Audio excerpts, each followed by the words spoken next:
Ladies and gentlemen, welcome. I would like to thank you for joining tonight's story stream and encourage you to share it on all social media platforms. Also, please click the like button and consider subscribing if you have not done so. Your support is greatly and sincerely appreciated. A few words about this particular story. I began writing this story in or about the fall of 1994, and when I was done with the first draft, it rivaled the size of the Bible. This is a common mistake with new authors.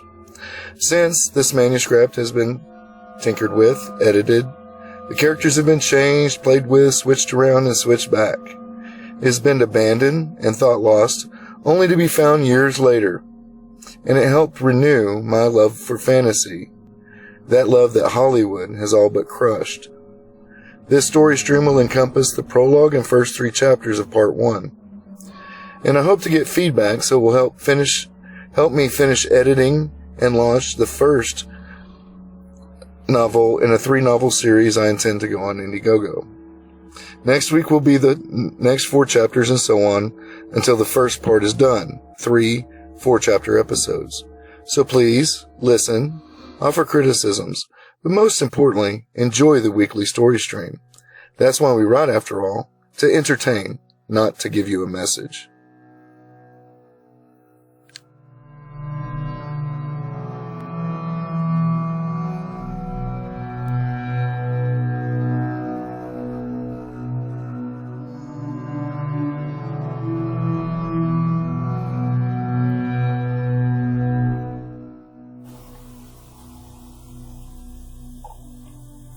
Circles Riven, an epic fantasy by StoryMan-Jack. Part 1, Beginnings. The Prologue. Waking in the gutter was a normal routine for Viet Loader. He sat up groaning and pushed nimble fingers through his greasy, shit-brown hair. He scratched his scraggly beard and looked around. An unfamiliar road, surrounded by the emptiness of black. Sand and rock stretched out around him. The dulled sun gleamed off black glass-like sand, and it didn't help his hangover. The pounding of his head almost prevented him from standing. Fuck, he noted in a dull glare at the dull glare. What the fuck? Sand. He spun half-heartedly. More sand. Spun again, and more fucking sand. The blurry memories of the night before assailed him as he tried to figure out just where he was and how he'd gotten there. A celebration was the last thing he'd remembered, though a private one. A wealthy merchant had blundered into the wrong alley. So as a reward to the lucky fellow, Loader had, with equal care, slit the man's throat as well as his purse strings. Viet Loader once thought robbery far beneath him, but it was the only choice left, as he saw it, since the rebellion, and their foreign allies had taken everything from him. The former aristocrat lamented the loss of his title, his manor, and his lands. The people had risen, and an idea of the community over the individual rose among the rabble. How everything should belong to everyone, not to those destined by the Creator as their betters to lead them. Though a ludicrous idea on its surface, it had been bolstered by an invading army, one whose intentions weren't for the people as they had claimed. The occupation turned many of his fellow aristocrats into simpering ministers for this new republic, but he'd escaped into the streets before their betrayal saw him in a hangsman's noose. His views were widely known, and he viewed the commons as no more than beasts of burden who served a useful purpose. With nothing left to him, he had little choice but to prey on the foolish, to eke out an existence in the underbelly of his city, the one that had provided him with every necessity his way of life demanded. Sure, he had lived off the backs of the commons before, but they were little or no concern to him, so his guilt was light when he would slit their throats for their meager earnings every week. Loader examined his pockets and sighed, noting that he had probably drank every copper. Oh well, it was good while it lasted. He typically found solace in good, strong ale, but his money disappeared fast when he let loose with the stuff. Loader looked around again, trying to shade his eyes from the glare. The entire landscape was barren. Nothing but the black, sparkling sand and rock slabs of something that must have been like basalt. The color of the sky was blue, but drab and pale, as if a dirty watercolor painting. Dominating the landscape to his north was a solitary, black castle.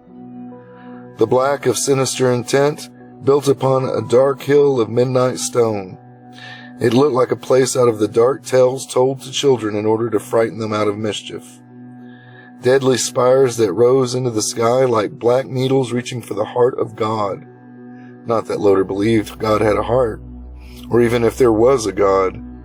The evil he knew centered around the races of man and the monsters of the world of Terran.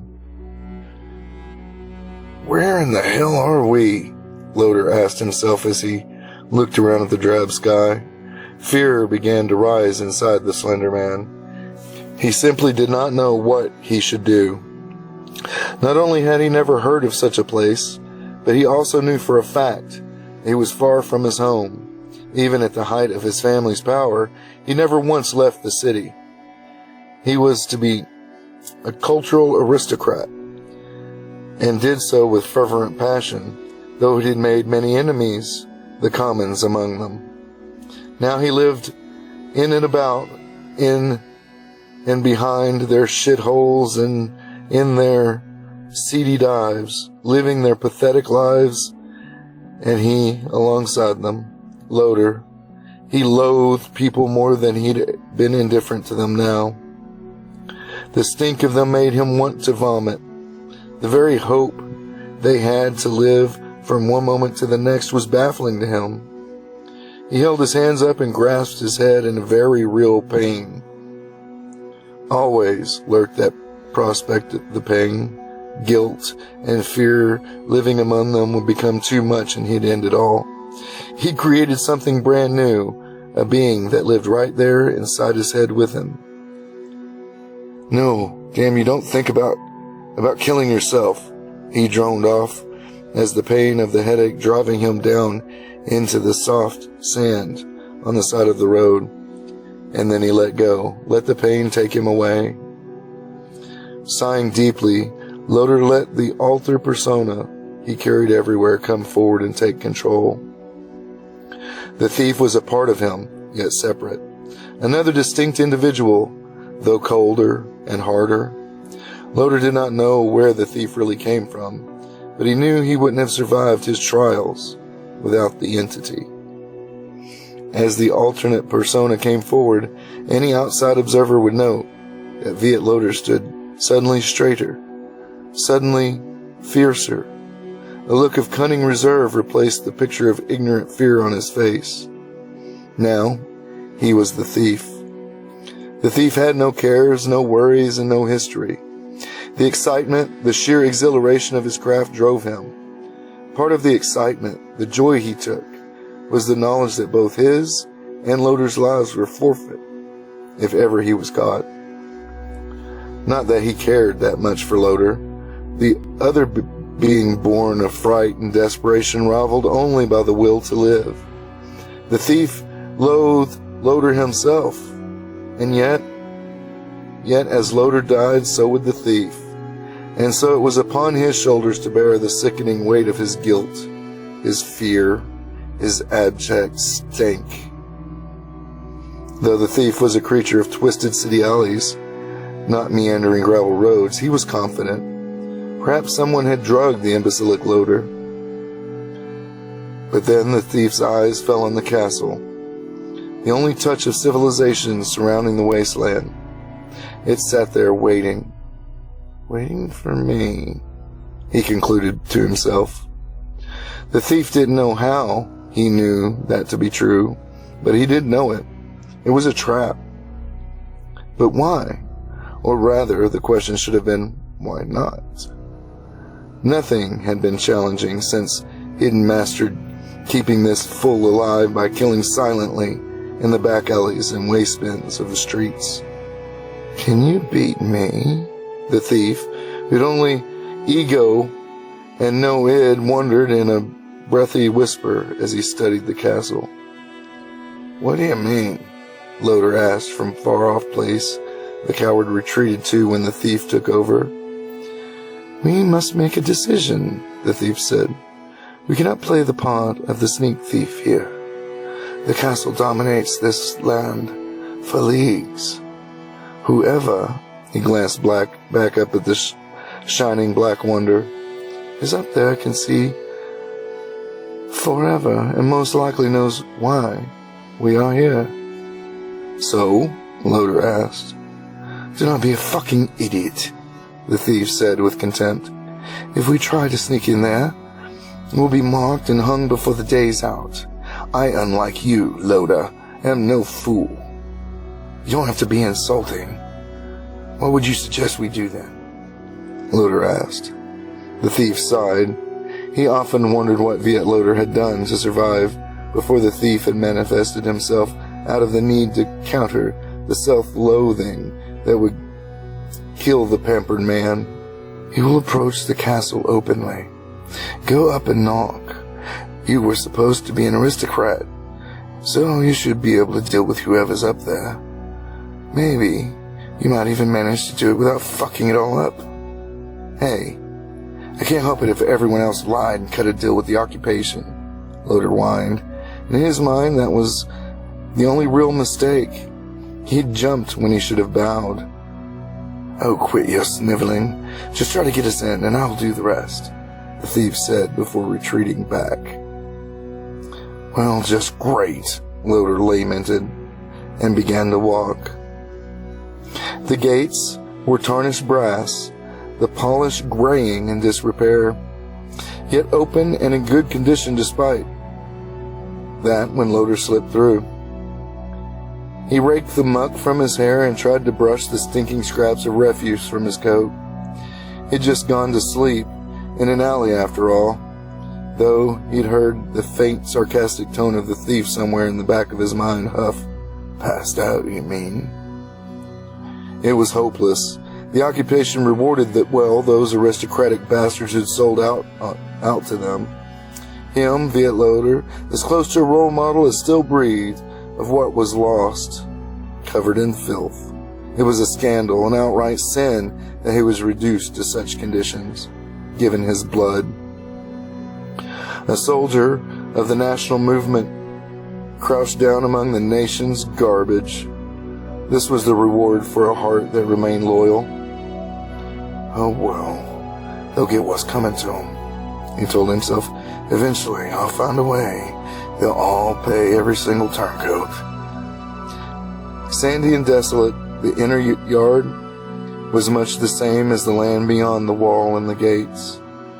The courtyard was huge, though an empty mass of black sand.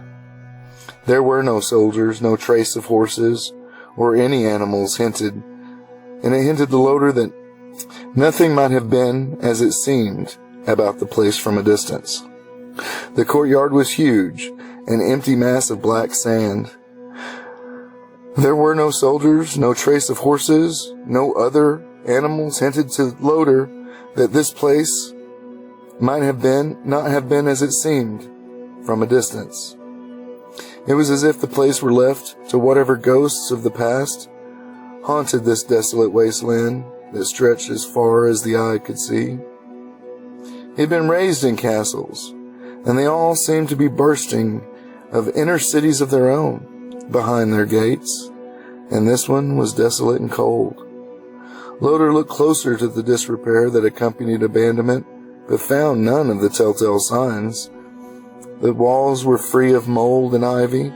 The few wooden structures looked to have had fresh paint. The feeling in his stomach that he once thought was hunger began to spread.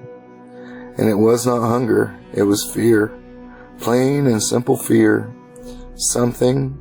Everything was wrong about the place. And he felt the thief agreeing with him.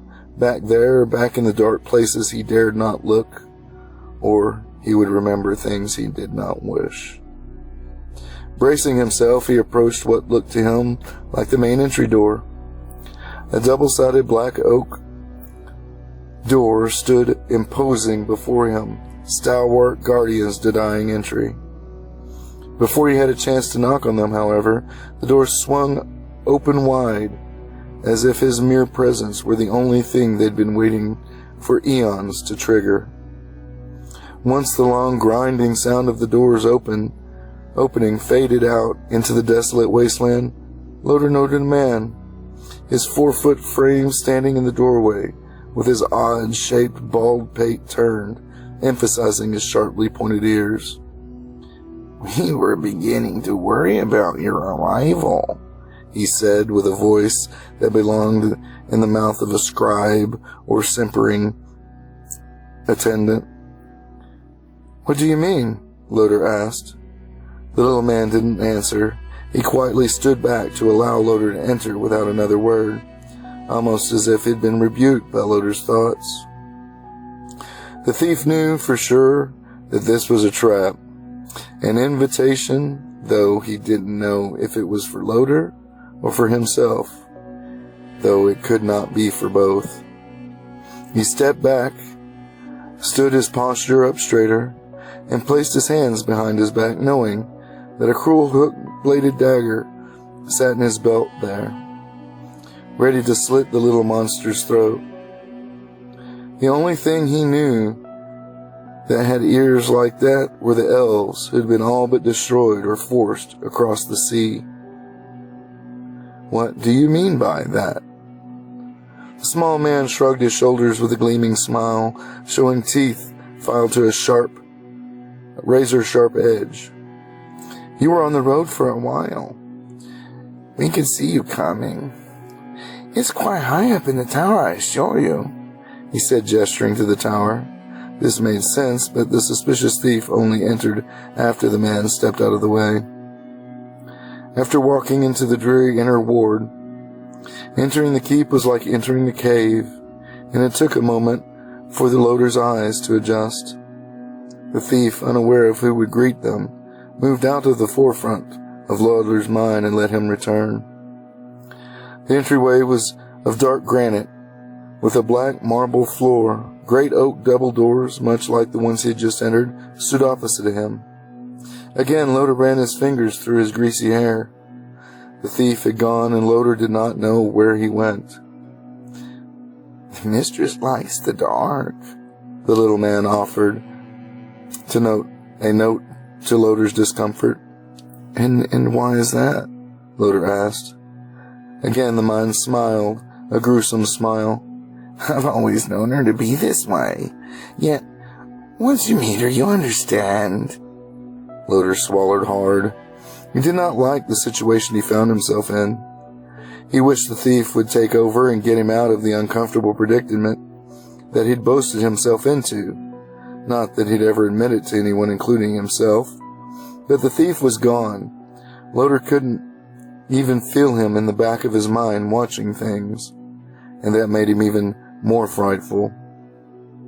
They entered the main hall from the entryway with a slight tug on the double doors by the little man. The solid oak outer doors resounded with a crash as they shut behind them. Loader noted that he felt trapped, like a mouse in a box, and he didn't know where the cat was, or the thief. "What is your name?" Loader asked the servant, nervous fear clearly in his voice. "You may call me..." He paused if he had to think up something. "Bishop," the little man replied. Loader couldn't help himself. The feeling started in his belly, down deep around where he kept his deepest greed, and it rose up through him with slow but steady boil, as if the kettle were about ready. It was fear, such fear he'd not felt since he'd fled his estates and slit his servants' throats for the measly pennies in their purses. He guffawed like a common dock worker to cover the fear and to release the steam that threatened to burst forth from the kettle. "What, are you a priest or something?" he asked, still laughing. Lines appeared on Bishop's forehead as his eyes narrowed. "I am, in a manner of speaking. However, I doubt you're here to accommodate my pastimes. Loder caught the warning, but it was too late. I'm sorry, I've never heard that word used as a name.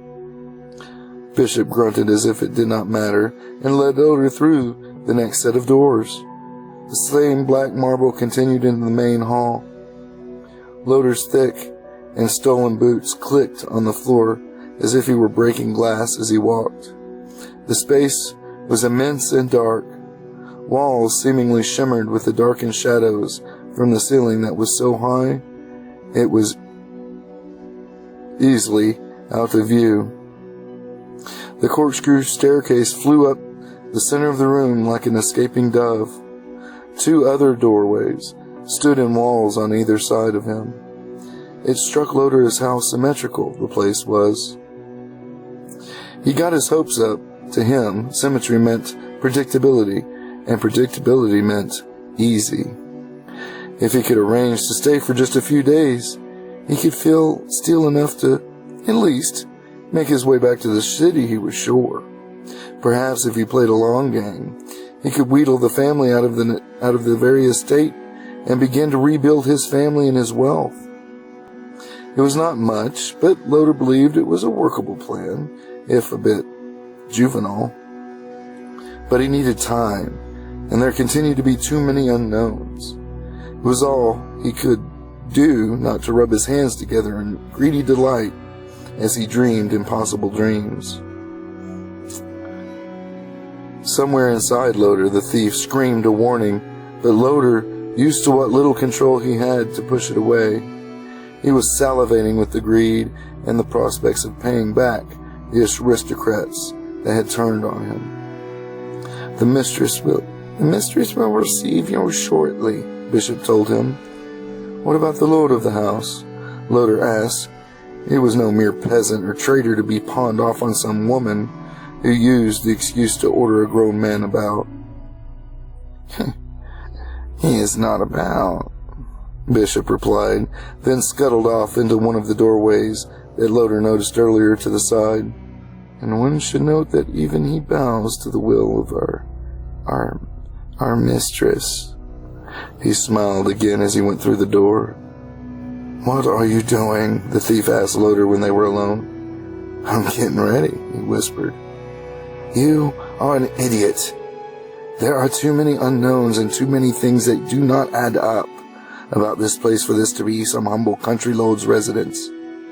This is a trap, you shit bag. And you have taken the bait inside like the sniveling rodent you are. I made you, and I'll do what I want, Loder replied, rubbing his forehead, doing everything he could to push the thief back into his mind, to cage him there until he was needed. Not this time, the thief said, and again Loder's stance changed. His eyes narrowed as the thief studied the hall, instead of dropping his jaw in awe. There would be no sneaking into this room or that. Loder was a simpering fool, and the thief was getting tired of having to deal with him and his mistakes. It was true that Loder may have made the thief, but it was the thief who kept them eating. It was he who was the one who kept them alive, and he was not about to let Loder get them killed for the sake of a few gold coins and delusions of the past grandeur he could never return to. The entire fortune in an empty castle might even be enough to drown the imbecile's broken dreams into a wine-soaked haze. The thief was out of his elements, however. He had no names, no solid information here. He did not even have a location relative to the city. The only thing he had was the adrenaline pumping in his blood. It was like a drug, and he could hear the beating of his heart in his head, and he loved it. It was a game of mystery, and, like it or not, he was ready to play. He had to consider Loder a liability, a handicap upon the scoring board of the game. The thief only waited for a few moments, making sure that he would not be disturbed, and he walked to his left and approached the door that Bishop had disappeared through. He tried to turn the knob, but it had no give. Bishop must have locked it on his way through. He then walked behind the staircase and found a wall with a huge tapestry. The tapestry was bright and beautiful, clearly in contrast with the rest of the atmosphere. The scene depicted two lovers seated in a park or garden paradise sharing stolen kisses. The man was in bright, shining armor, while the woman wore a long, sheer dress of white that left little to the imagination. The tapestry seemed to pull at the thief. He found his hand stroking the lady's face before he could even force himself not to pull his hand away with a jerk. He promptly walked toward the other door, but before he could try the knob, he heard a sound coming from the expanse above him. The thief shuffled as quietly as he could to the place where Bishop had left him, and looked up on the balcony staircase, and at once he knew her. She was the woman from the tapestry, though with drastic differences, though those could have been the craftsman's rendition of what he saw in her. She stood atop the stairway like a dove waiting on a fence. Her dark hair sent shivers down his spine. The very shadows danced upon her face, and even as they did, her castle's walls. Her dark dress flowed about her, even as the marble floor flowed up throughout the room.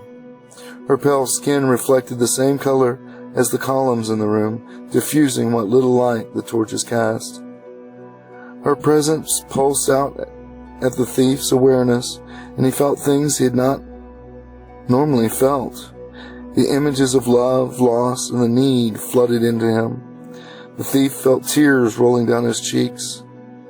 She reminded him of things he had never known but desperately needed, but had not described the reason and could not understand the reason for the need. He wiped the tears from his eyes and hurriedly, as if he were embarrassed to show such raw emotion, to be weak like Loder. When he looked back up at the woman standing on the staircase above her, their eyes locked. There were not any whites to her eyes that he could see. The entirety of them were black. It was as if someone had punctured them and let all the blood run down into them, and it dried there dark and black. Those eyes did something to the thief then. Those eyes took his strength. The lady was not unlike him. She had become part of the thief, in an inner connection known and acknowledged, but it was the eyes. They were the key. They chained him more than Loder ever could, and before he could fight back to keep in the fore, they banished him far back into the dark recesses of Loder's subconsciousness. Loder's body jerked slightly, and he was himself once again. He was looking up into the eyes of the most beautiful woman he'd ever seen. Those eyes were the eyes of despair, of revenge, of cold outrage and dark smoldering hate. This lady had gotten back at those who had used her, defiled her purpose, just as he wanted to get back at the aristocrats who had used him, betrayed him.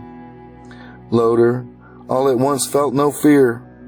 The cold clawing of the fiend of fear halted, and he felt only need, and it was a need for the lady that stood before him, not to have her, not to own her, but to be owned by her. Some spell took hold of Loder and held him fast. He was a statue, one so appropriate to the lady's house, carved by some drunken jokester. He would have called the spell that held him love, but it was not such as that, but despair and endless longing for something that is not but ash. The mistress was a lioness stalking that faux love, that need that can never be sated. She was a tar that filled the emptiness that only briefly mends souls, but a tar that would infect and spread, destroying any hope the soul had for redemption. The lady stopped just 2 steps above where he stood on the landing. "I am the Lady Selene," she said in a voice that chimed with 1,000 enticements. Loder knew that name, but he could not remember from where. It was like a memory of a memory, like a whisper in the wind. Her voice spoke again, full of sugar and dripping with an invitation. "I am mistress here. May we have your name, sir?" He could not have lied to her even if he wished to do so. "Viet Loder, my lady." Such a formal term sounded odd coming from his lips. But he, the man, was mesmerized. Bowing low, as if he were born to do so, Loder knew that he was what was expected. He had not been the king, after all, who was at the top of the ladder. However, he had never submitted without despising the act as if it debased him to do it. They did not deserve it, but this lady did, and for the first time he bowed willingly, and with so much honor that he could infuse to it with his will. She leaned close to him, such that he felt her very breath drift lightly upon his upturned face. She looked down at him with a sweet smile. "Well, Viet Loder, will have the bishop get you bed for the night. You are welcome to rest and explore at your leisure. There is no place barred to thee. Just remember to meet us back here for dinner service. You will have more time after them." "Yes, my lady," he replied, again performing the smart bow. Selene backed up a step and clapped her hands together. There was a loud boom throughout the hall, and Loder imagined the entire castle. Bishop scurried from the same doorway he had disappeared through earlier to stand at the side of his mistress. "My queen?" he asked, his bow even more respectful than Loder's, which caused Loder a certain degree of jealousy. "Queen," Loder whispered to himself, though if she heard him, the lady took no notice. Yet eyes once again upon her, Loder forgot his concern at the honorific the little creature had poured upon his mistress. Yes, put Master Loder in the first rank." She then turned to Loder.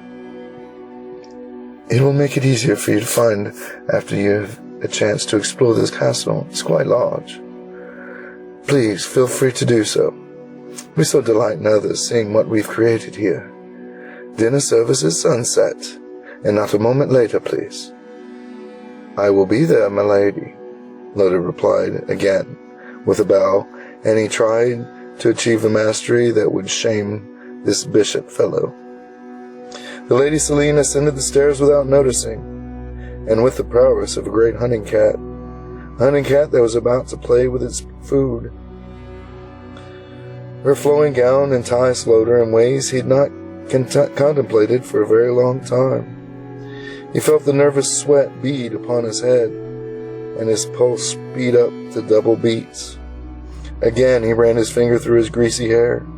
He wanted to follow her, but could not bring himself to do so, for it would shame her. He was not worthy of this great lady.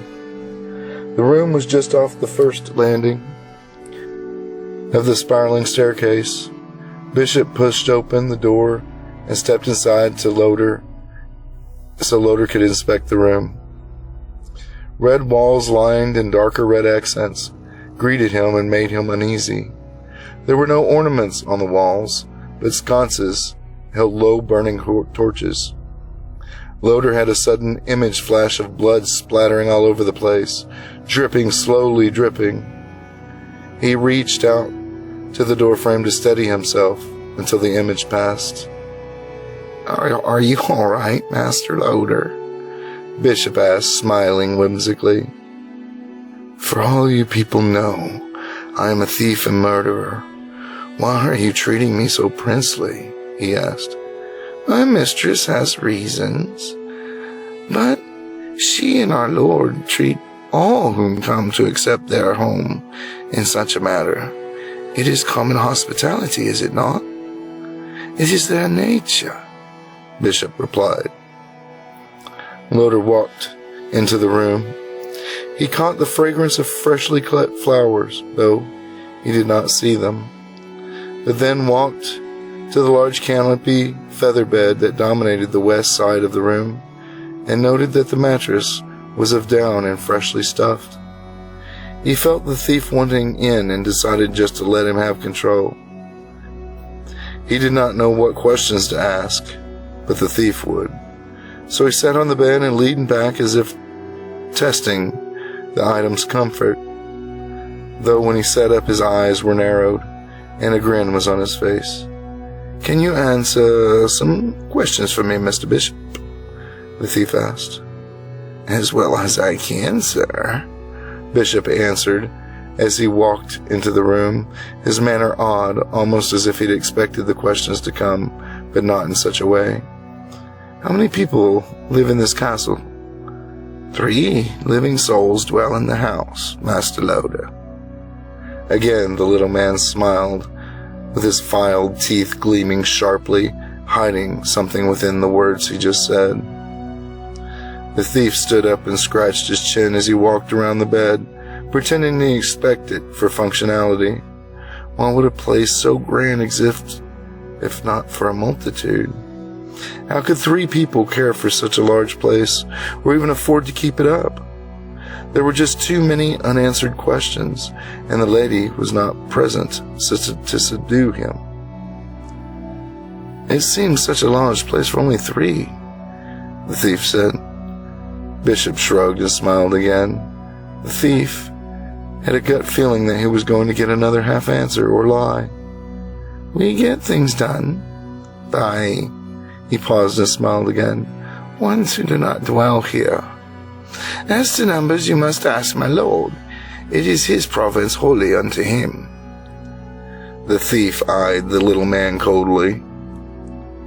That hesitation told him very little, and only gave him more questions. Questions he could not ask without springing the god's damn trap. He decided to move on to another subject. "Why did you call Lady Selene your queen?" he asked. Bishop chuckled to himself. "You come to understand at dinner service, Master Loder." The little man walked to the porcelain basin and opened the door. In a small oak cabinet beneath it, he pulled out a large pitcher made in the same style as the basin. Bishop filled the basin with water from this pitcher and then approached the thief again. "Will there be anything else, Master Loder?" he asked. The thief shook his head in bewilderment. He got absolutely no information from the man, only more questions. It's a good thing Loder didn't want to play poker with this fellow. "Good. I must prepare for the service tonight. The mistress craves duck this evening. I'll bring you," he chuckled to himself again, "a flagon of ale if you would like it." The thief did not miss the reference, but declined that he would take it easy for the time being. "No, thank you." "Very well, Master Loder," Bishop said as he left, the solid door clicking behind the creature. The thief padded softly to the door, where he placed his ear on the cold oak.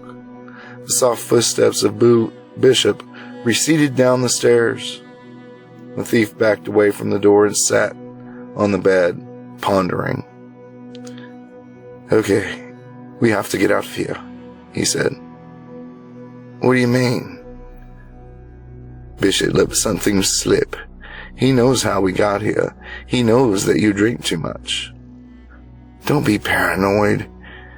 He's just strange. We've made it here. They're going to even let us explore the castle. You probably just saw a disreputable state of my tunic and the L stains on the front. We are going to do no such thing. We will remain here until this dinner service, where we can possibly learn much more.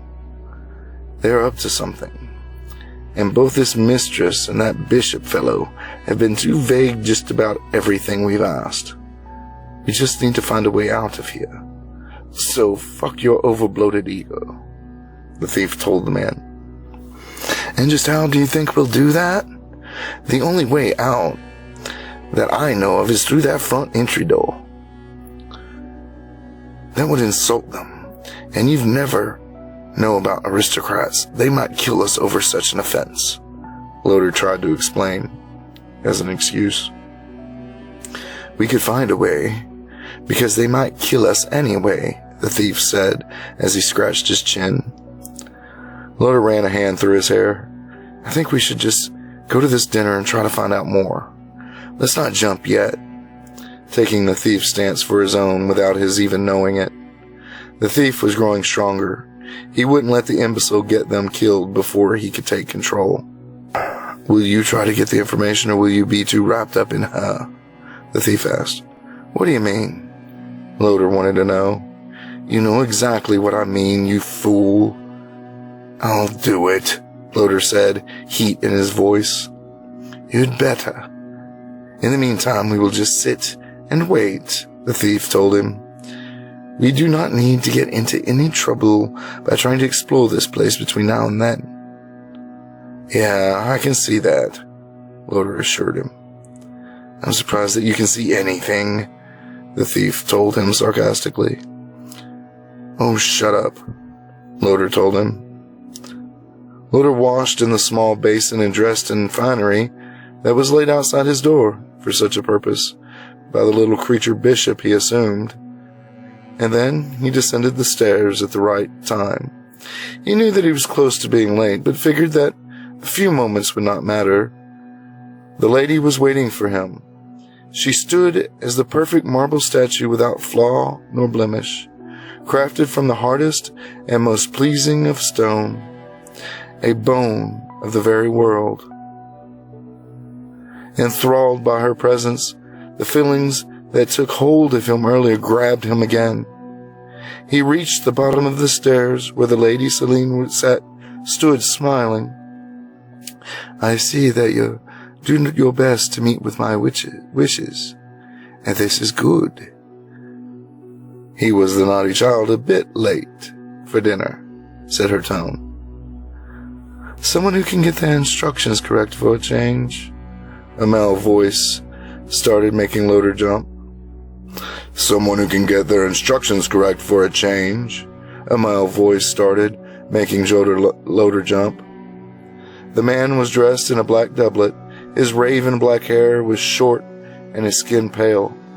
And Loader assumed that this was the lord of the castle, for he resembled the very man in the tapestry that the thief had studied. The man's voice was low, but it was also sharp and grinding, as if time weighed upon it with an intensity unknown by those of the bravest and heaviest of burdens. He was a perfect complement to her, tall, imposing figure that stood next to the lady like her chief general. Come with us, Celine ordered, and the thief banged at the inside of Loader's head. A futile attempt, however. Loader once again was succumbed to her spell, but even more ensnared than he was before. The Lady Celine had her lord, and her lord led the man through a doorway opposite the one that Bishop had entered earlier. They escorted him, one on either side like guards, taking a prisoner to his cell, or to his execution. Celine walked in a smooth, almost fluid pace, as if one would assume an angel moved, like her feet never actually touched the ground. The lord of the castle walked in a statelier manner, but appeared ready for anything, like a practiced warrior and consummate swordsman, his hand lightly resting on his hip where the longsword should have been. His armor, had he his armor in place.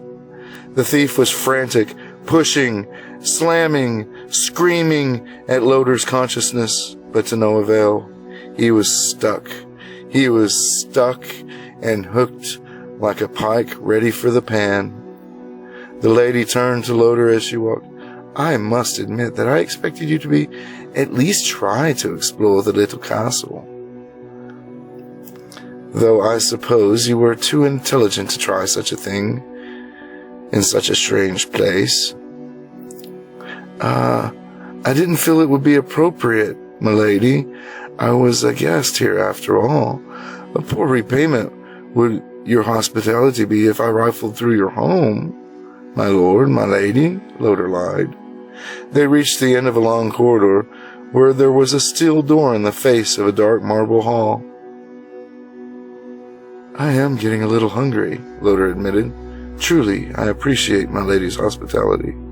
The lord chuckled at the obvious jealousy in Loder's tone. The lady laughed a silvery peal of laughter, though even the thief could not tell if it was about his jealousy or at his statement.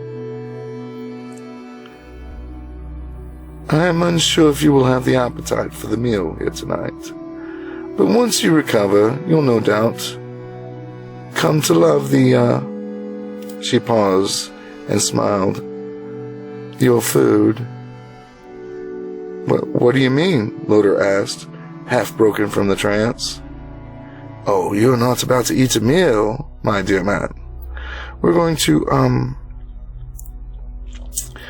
reward you, Viet Loda, Duke Loda, Viet Alda, Aloda, last of the loyalist kings. The thief broke through the stone barrier of the lady's spell. His awareness showed him only the darkness that surrounded them all, and the lady's empty black eyes. What do you mean by that? The thief asked. Ah, she said with satisfaction, those pitiless black oceans gleaming. There you are, thief.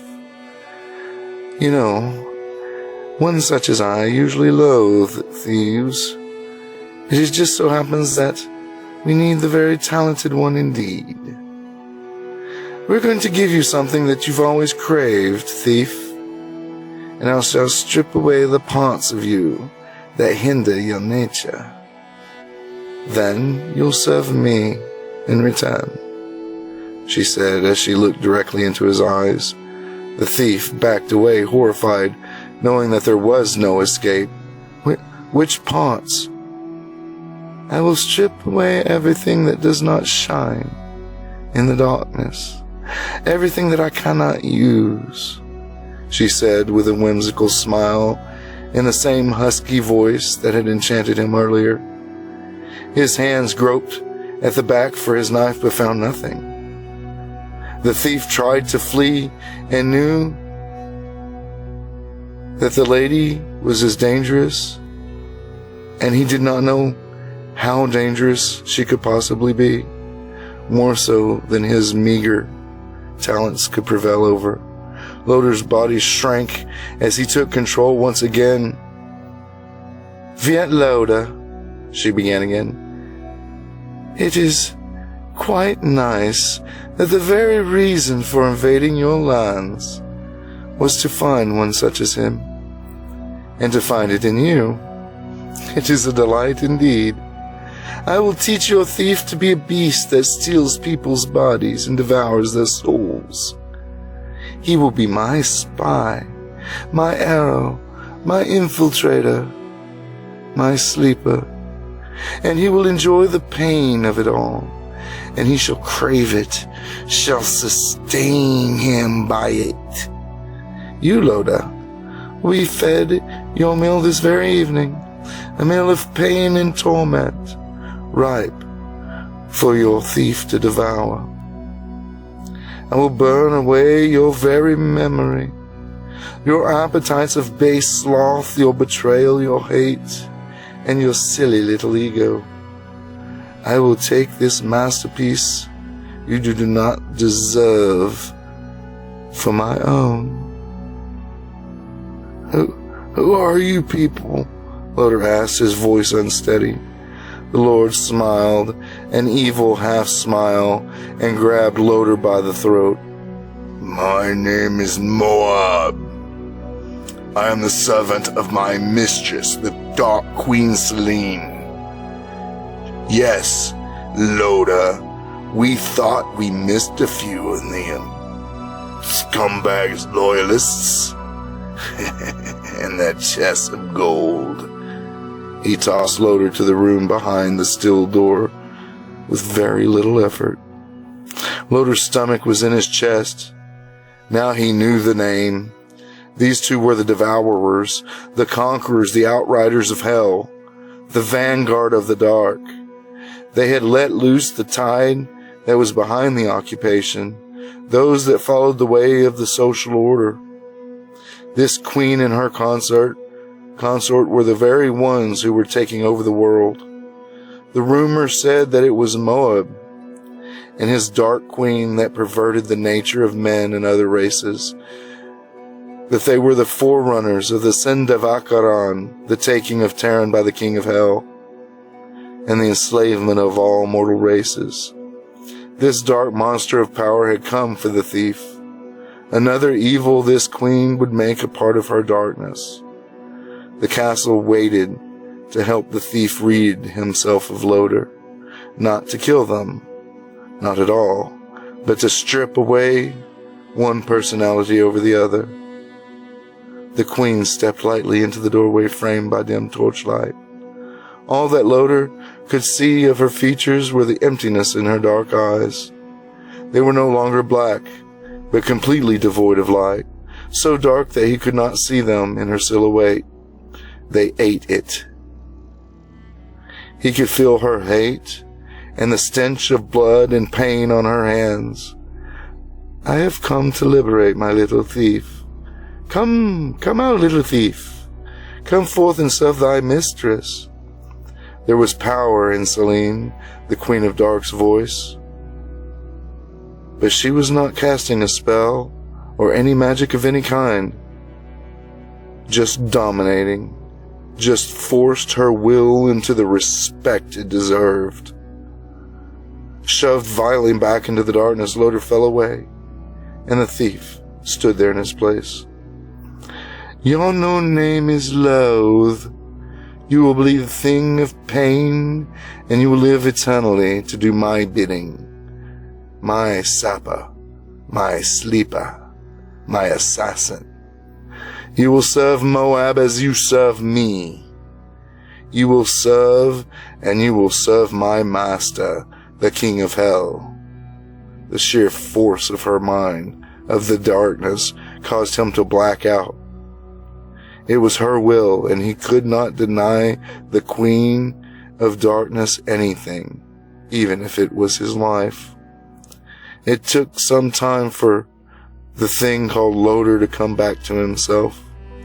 He opened his eyes, but squinted, as they had to adjust to the near-complete darkness of the room. The smell was disgusting, and triggered Loader's gag reflex, causing him to vomit all over himself. It was as if Loader were breathing in the maggot-ridden odor of hundreds of rotting corpses. Bishop stood next to him with something in his hand. Are both of you comfortable? He giggled as he asked. Loader stretched his neck and peered at Bishop's hand. The little man was holding his cruel hook-nosed knife. It was Loader's knife, his father's unofficial mark of the House of Loader. That was no more. What are you doing with that? The former aristocrat demanded, as if he were a slave. Bishop smiled his cruel little smile, the razor-sharp teeth sending shivers up and down Loader's spine. Why, I'm going to make you a better man. I'm going to use your father's dagger, and for your own good, my little piggy. The creature chuckled. You know the old repent your sins and things? Bishop laughed his hungry chuckle, and then took Loader's knife and made a smooth, straight, slightly curved cut across Loader's forehead. Loader's screams echoed back and forth the room for several moments. The little man stopped after the cut and leaned against the wall. Bishop closed his eyes and relished the sound of the screams. They weren't the screams of pain yet, but those of fear.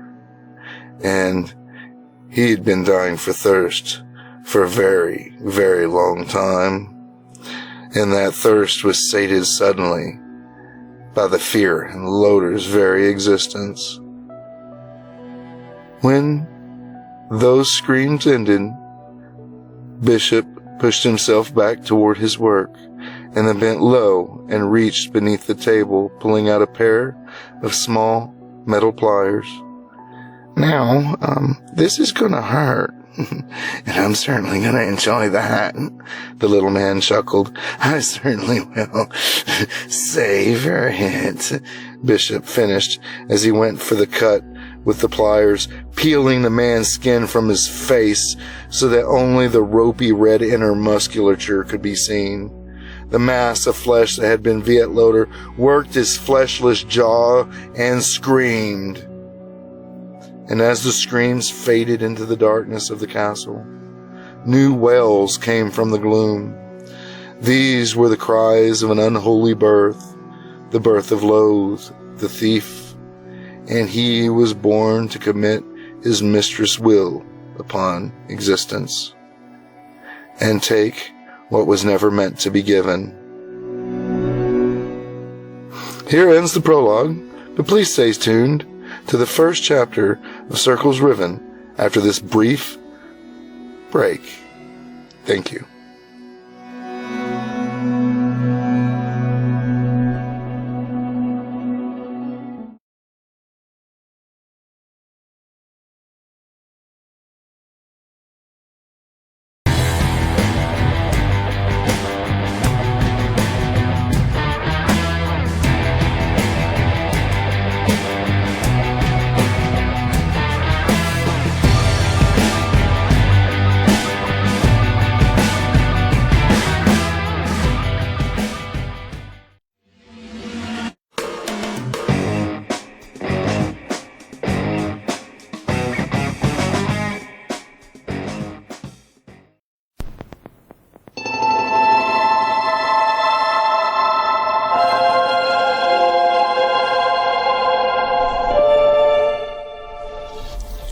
Circles Riven, an epic fantasy by StoryMan-Jack.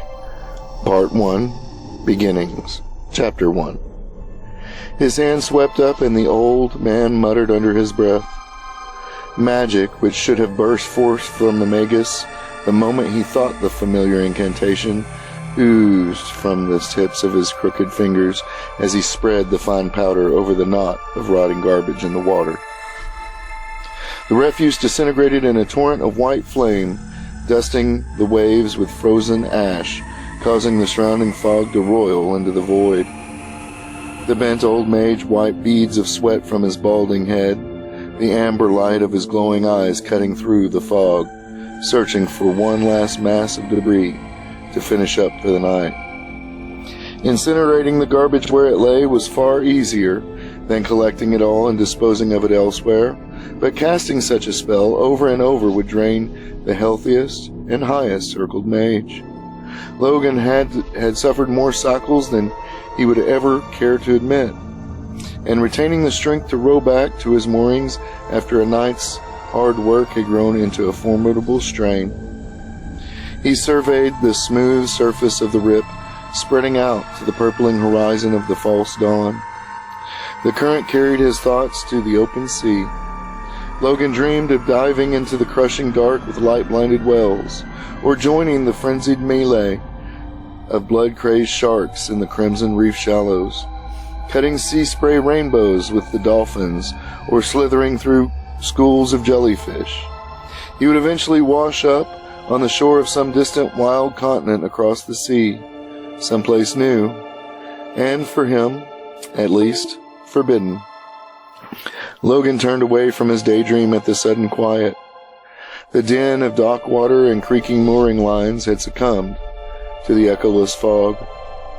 He plunged his oars deep into the water and pulled with long strokes until, free of the rip, checking his needle glass, he turned and shoreward and rowed for the docks. A loud rap of wood upon wood broke the rhythm of Logan's oars.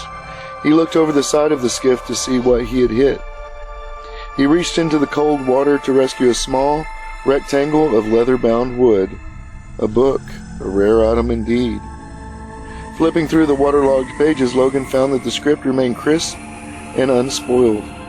The binding was well worn but not crude, and the print was organized in measured columns, not the flourished artistic script of a scribe, but the neat, cramped hand of a scholar.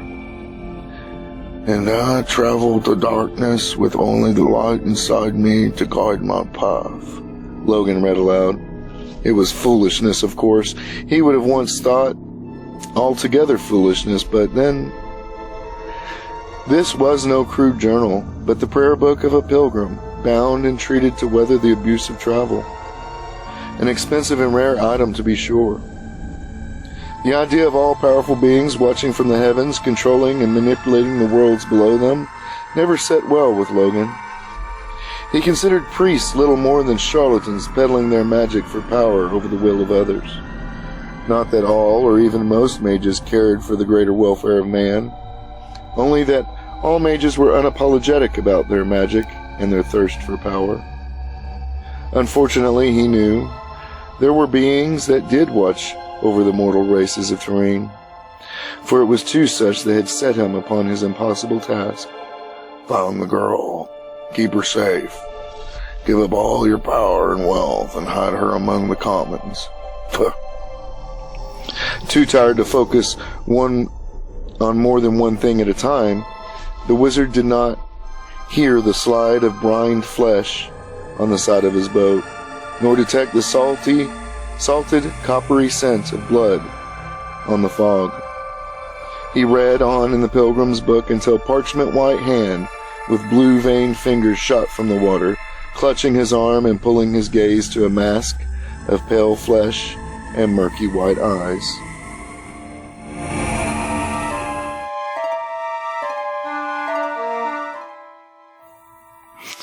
Errol sensed the anguish of the bear long before pushing past the yellowing vine camouflage of her birthing den.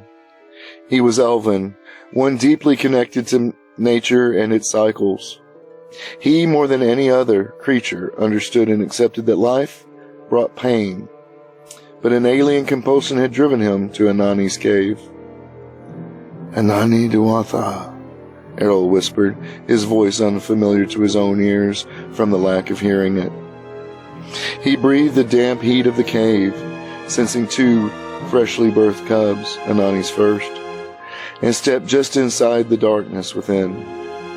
Underneath the red plume of the mother bear's pain, Errol sensed the faint spark of a third cub still swathed in the folds of her womb. The birthing of a litter was usually quick, and most bears produced only two cubs. A third was rare, and for it to linger within its mother, rarer still. Errol stepped toward the bear, reaching out with his senses. He stumbled on the cave's smooth floor as the mother bear's fear washed over him. Sensing an intruder, Anani lurched to her feet, ready for an attack. Had she possessed even half her normal strength, Errol would already lie dead beneath her claws and crushing weight, and he knew it. Anani pushed herself onto her hind legs as if to bow herself up, and forced a fearsome roar. Anani, Errol whispered again, this time with the sing-song winds of autumn forest in his voice. The bear lowered to her feet, and then Anani collapsed, rolling onto her side.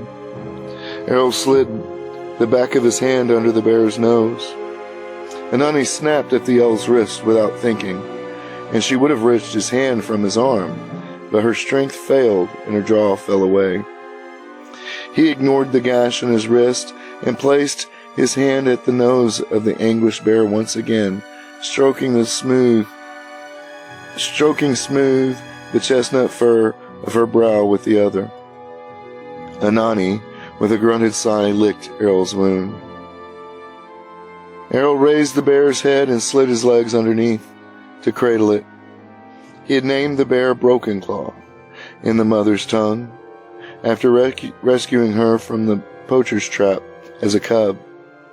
Now Anani would die, and without their mother to care for them, the cubs would perish soon after.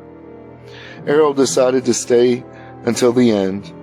As the Almoran, he served the mother, enforcing her will and protecting the cycle, but never interfering, though Anani had been his friend, and he owed her more than that. At least that alien presence insisted in the back of his mind.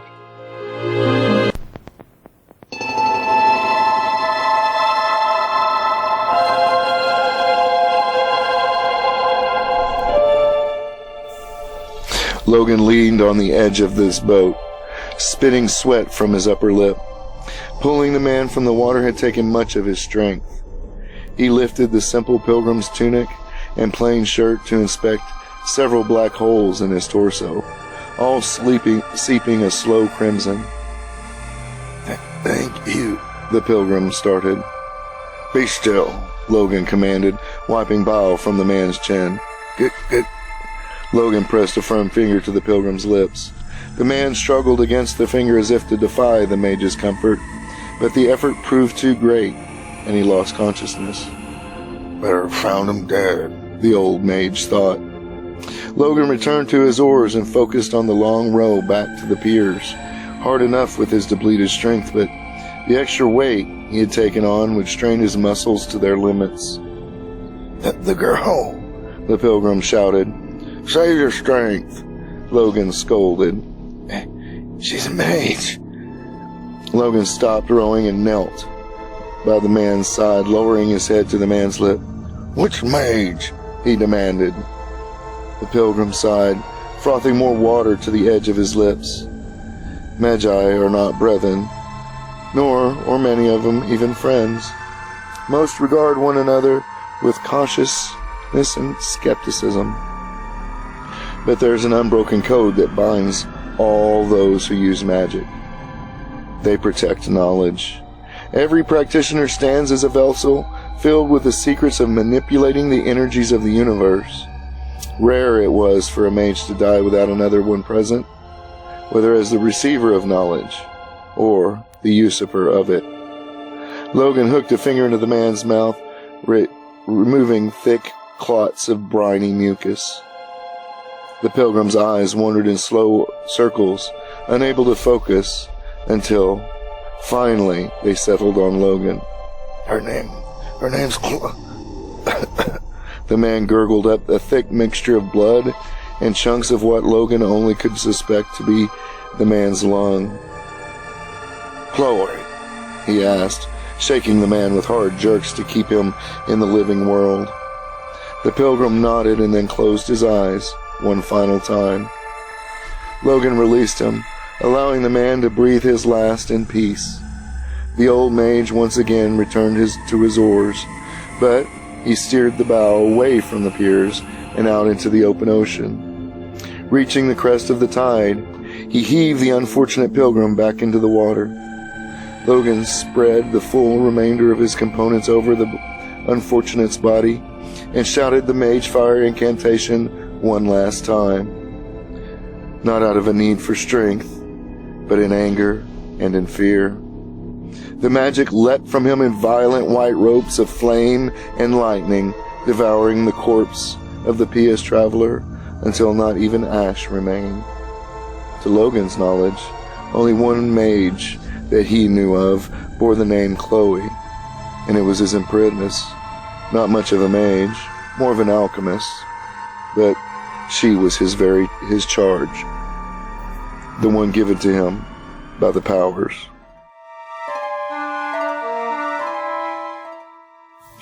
Errol expected the cub trapped within Anani to weaken and die. But with each stroke of his comforting hand, the cub's spirit fire crackled with life. Anani's death was part of nature.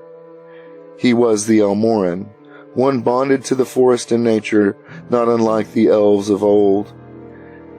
And he had watched many things die, both predator and prey. He protected the creatures of the forest, but only from the intrusions of man, never from one another or themselves. The Almoran had already interceded, placing him at odds with the mother cycle, But something, that alien presence in the back of his mind, the same foreign compulsion told him that allowing Anani and her cubs to die would be wrong. Errol slid his legs from under the great mother bear's head, laid it to rest on the ground, and made his way to her hind end. He tugged the fleshy afterbirth from the cubs that were born and wrenched the sack to squeeze out slippery fluids. He mopped his right arm from finger to shoulder with the cub's birth blood. Satisfied that he was sufficiently lubricated, Errol knelt behind the mother bear and patted her just above the birth canal. Now quickly, he thought. Errol blew a sharp burst of air directly at the birth opening. The bear moaned and the muscular tissue contracted.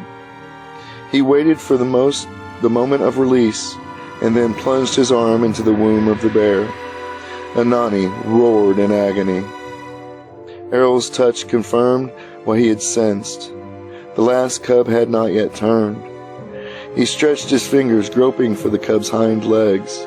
Finding them, grasping them and twisting, with the hand strength tempered from a lifetime of handling both bow and blade, he pulled at the cub as he pushed on its head through her fur-covered flesh of the bear's knotted abdomen to rotate the cub into position.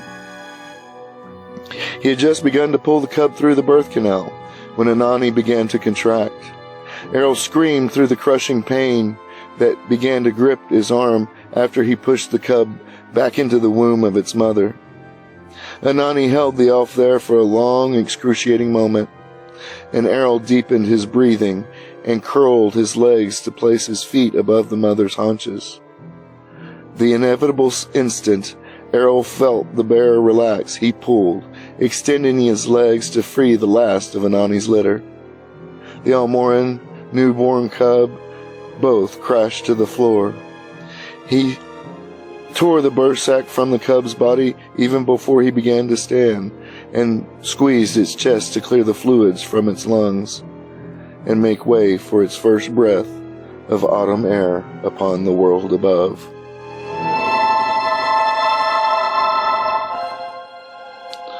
Chloe dabbed her fingers into the earthenware bowl in front of her. She sifted the fine ingredient between the tips of her thumb and forefinger, and then rubbed the remaining material across the front of her teeth, as if to test it. Turning her attention to a small scroll, she reached for a vial without looking at it, and added a small amount unmeasured to the bowl. She replaced the vial and began grinding the rest of the ingredients with a smooth obsidian stone. Every few turns of the stone, Chloe sniffed the bowl.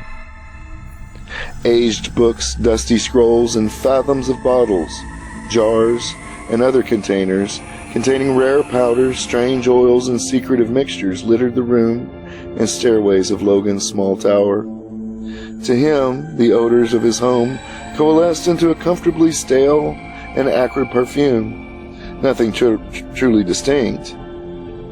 But he knew Chloe could pluck each scent from the hodgepodge amalgam, recite its origins, and list its properties. She was truly gifted. Chloe placed a dry piece of linen over the mixture. "And what do you want?" she asked, looking up at Logan. The old mage thought he had approached his apprentice more or less silently enough to observe her without detection. Looking into her sepia eyes, it seemed to Logan that they were tinted with a shade of wisdom that he felt he could never attain, even though she was so young. "I thought we were out of sulfur," he replied.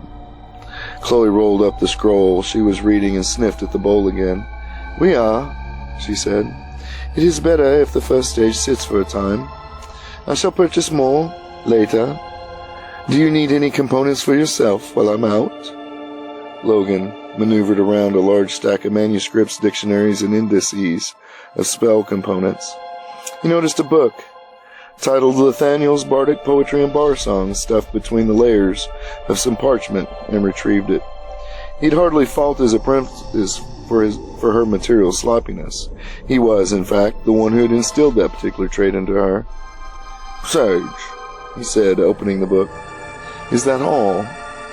Well, more windflower, of course, he answered absently. Chloe shook her head. No rest for the Port Authority waste disposal mage. Call it for what it is, girl. I'm a trash collector. I do have a contract, Logan said, snapping the book shut with frustration. Chloe placed her hands on her hips. One that the Harbor Master abuses as often as he can. The Port Authority does not pay you enough for what you do. Why, Port Vale is known to be the cleanest port in all the southern kingdoms. Logan raised a finger to his apprentice. His early morning investigations had unearthed many whispers about the corrupt harbor master, Gank, and his designs upon his apprentice. She was in a lot of trouble. Port Vale would no longer hold her safe, if ever it truly could. The old mage softened the accusing air rising in his throat and opened his hands. You're right, of course, he began, and placed his hand upon her shoulder.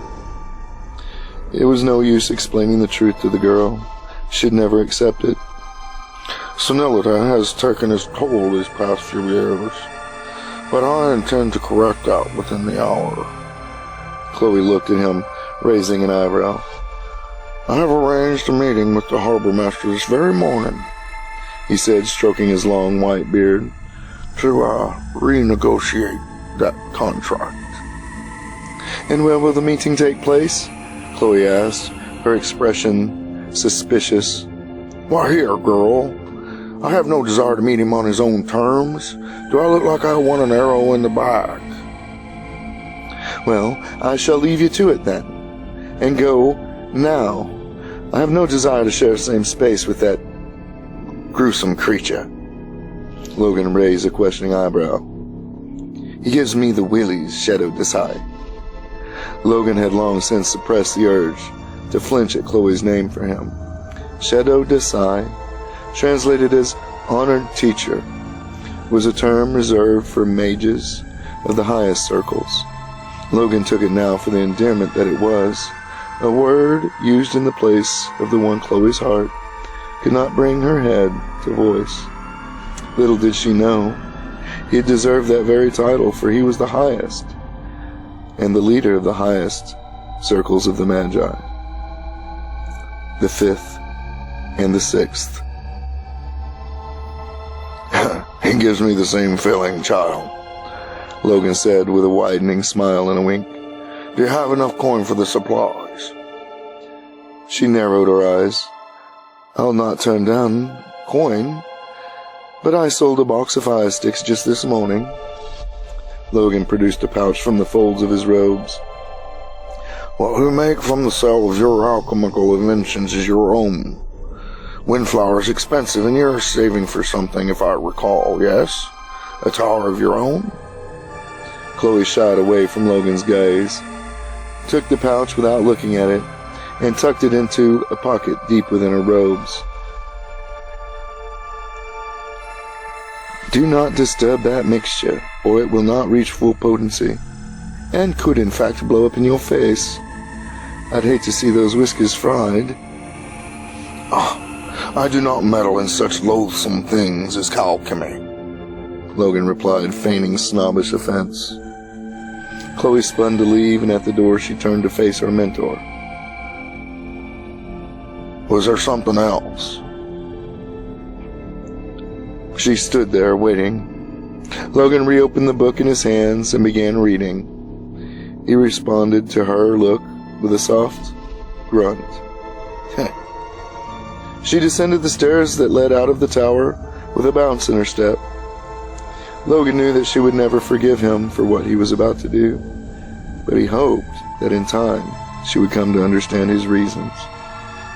He took out the book of the P.S. Traveler and waved a hand over it, and then began to write.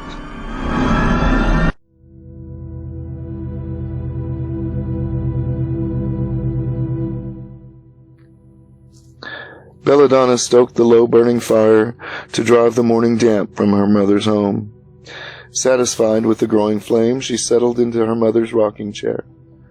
curling her knees to her chest and resting her head on the high, oil-darkened back to look out the garden window.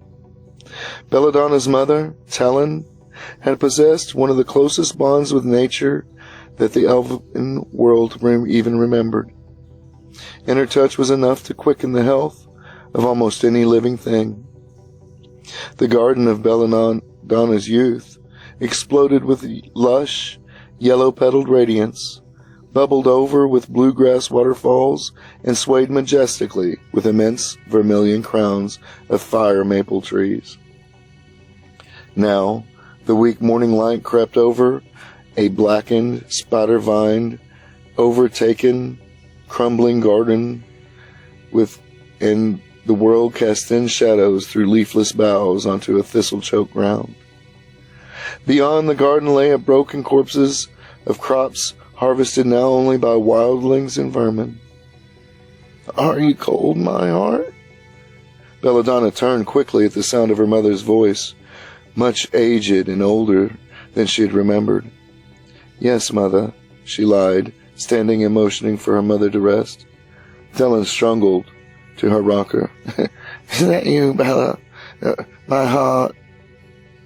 "You look well, mother," Belladonna said, curling into the leather groove of her father's chair. Talon burst with almost silvery laughter. "I look terrible. Do not spare my feelings, child. Tact has never become you." "You do look moderately horrible, then." Talon lay back onto her rocker and closed her eyes. "Why have you come now? Did you not send for me?" "You have not set foot in this home since your father died. I send word to you, that's all I ever had to do." Belladonna lowered her head. I could feel you. You're in pain." She paused, wishing not to even think the next word she had to say. "Dying."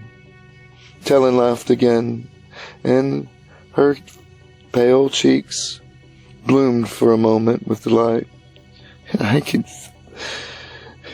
From the day we are born, child, we are each approaching death. Yes, I am dying, but there is more, is there not?" "Yes," she admitted. "You must travel to Aisling, so he can find you there." "I don't understand, Mother." "You're bonded, you've known this. It is in your blood, my heart. Your time together approaches.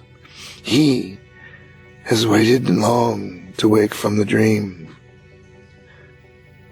"I don't remember him," Belladonna growled, frustration in her voice.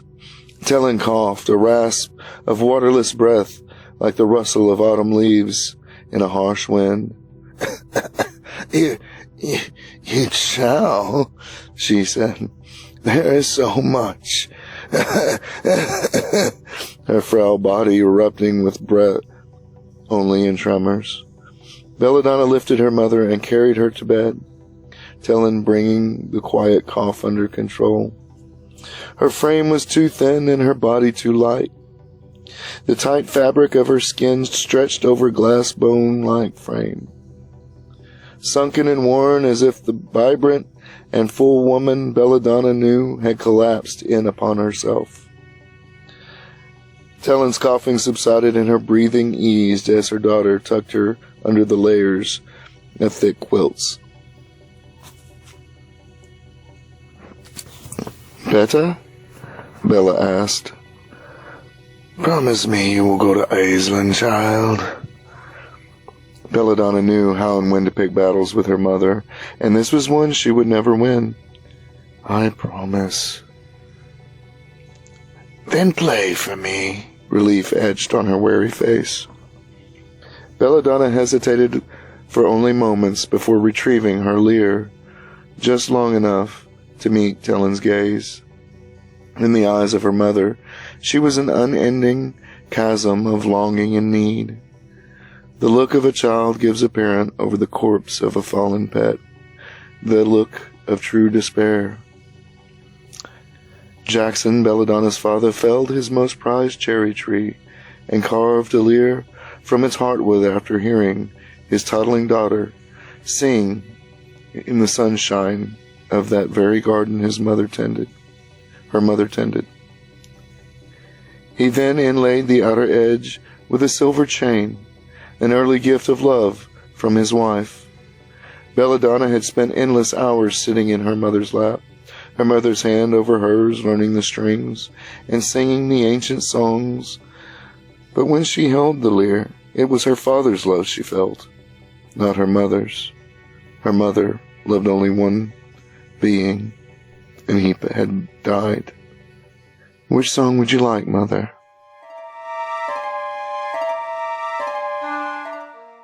Errol inspected Anani's last cub, a male, whose bright pink skin was frosted with fine white hairs. The cub's siblings, both sisters, had light brown hair with dark skin. Nature has a way of dealing with mistakes. An albino bear, especially a male, would not survive long without tremendous struggle and hardships. Uninterrupted, the natural order would have spared the cub the only way it could, through death. The cub righted in Errol's hands, so he placed it next to the teat of its mother, and it hungrily sought sustenance. The cub's sisters had to be led to the teat and fumbled with it before understanding what to do. Not the white albino. He is strong, Errol thought.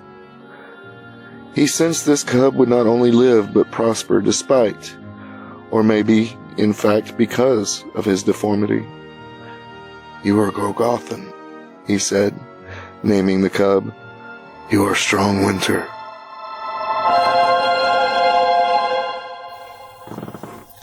Outside, the sun distilled purple dawn into a cloudless morning of creamy blue. Bright sparkles winked off the emerald green sea, and frost-tinged breeze tickled the weakening stems of plants. The crisping leaves fell from trees intermittently and randomly, all signs of an early but welcome autumn. Chloe had always preferred the colder months, but the summer had been a hot one. Port Vale lay at the edge of thick pine lands to the north, the last modern outpost before the cavernous and caravan routes. The last modern outpost before caravan routes entered the untamed lands of the monster and the elf. The city's summer air was sticky companion, one more like a second skin. She usually hurried a direct path from her home to her destination and then back again to reduce the exposure to the city's twisting cobblestone streets, salt-beaten stone, and the smell of dead fish. Today she glided from the steps of the tower into an alley that led into the main market thoroughfare. Today the winds had cleansed the stench from the stagnant walls of the city and blown all the filth out to the sea.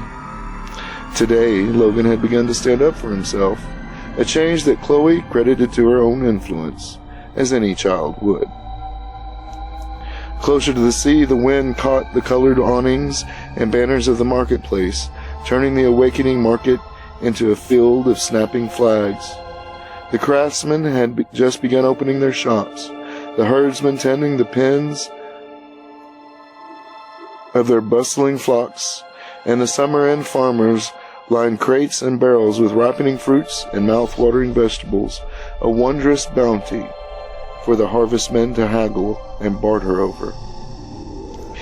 As she entered the market, a bearded man prepared a chicken dish with layers of crimson spices burned into its flesh. She separated the smell and texture of each ingredient in her mind, and then recombined them to enjoy the complexity of the man's craft. For one who had gone many days without eating as a child, it was a pure, delectable heaven. She often wondered why she was not fat.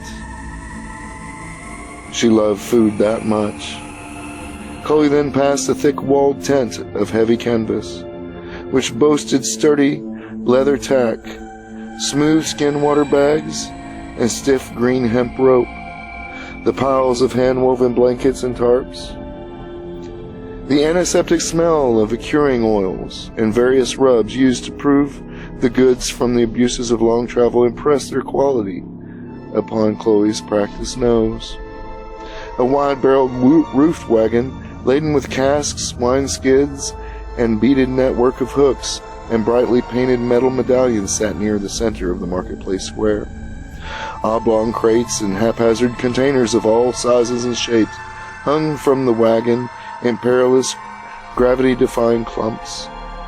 In front of it, a thin man in tight breeches and a patchwork linen shirt cried out to the gathered marketplace crowd, boasting of a writing quill injecting with its own ink. No need for inkwells, he called. A similarly dressed but even thinner woman with stubby hands and massaged fingers stood nearby behind a large table, stacked high with multicolored vials, dark glass bottles, and flat bronze tins.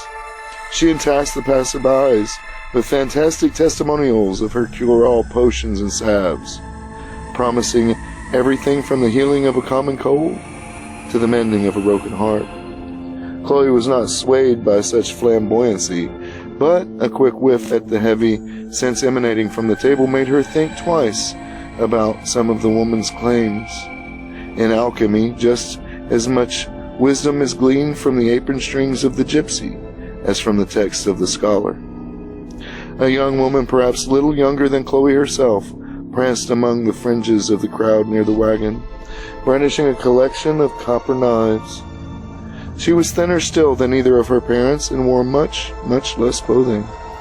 She promised unending pleasure in her craftsmanship, but her sly, flesh-revealing movements and the subtle way she curled the words around her tongue when speaking to the men of the crowd hinted at a completely different expertise. Chloe stopped at the familiar booth tended by an olive-skinned boy. His voice warbled between young men's tenor and the adult baritone, which she observed was more noticeable when he spoke to her than with other patrons. His father was a gifted baker, and the summer's end brought the harvest of exotic fruits, which he baked into delicate pastries and hearty loaves of bread. "How much for a nut muffin?" she asked. "1 copper, my lady, as always," the boy smiled, picking the largest of the hot muffins from the bunch.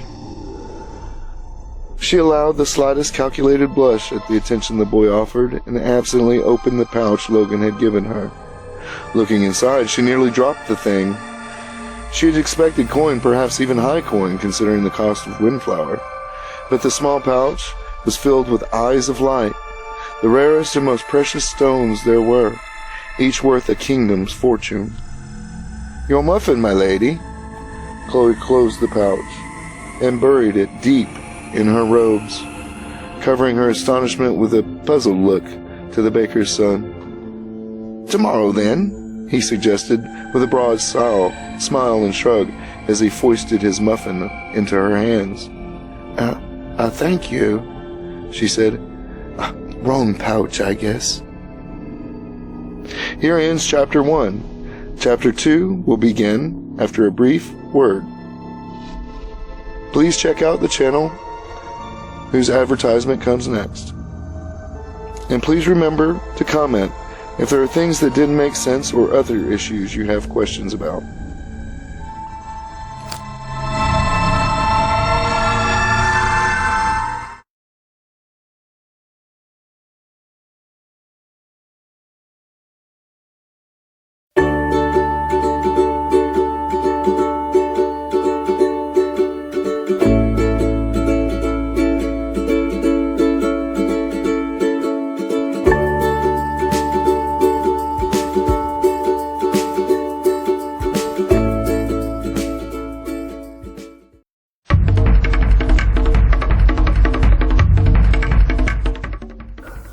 Circles Riven, an epic fantasy by StoryMan.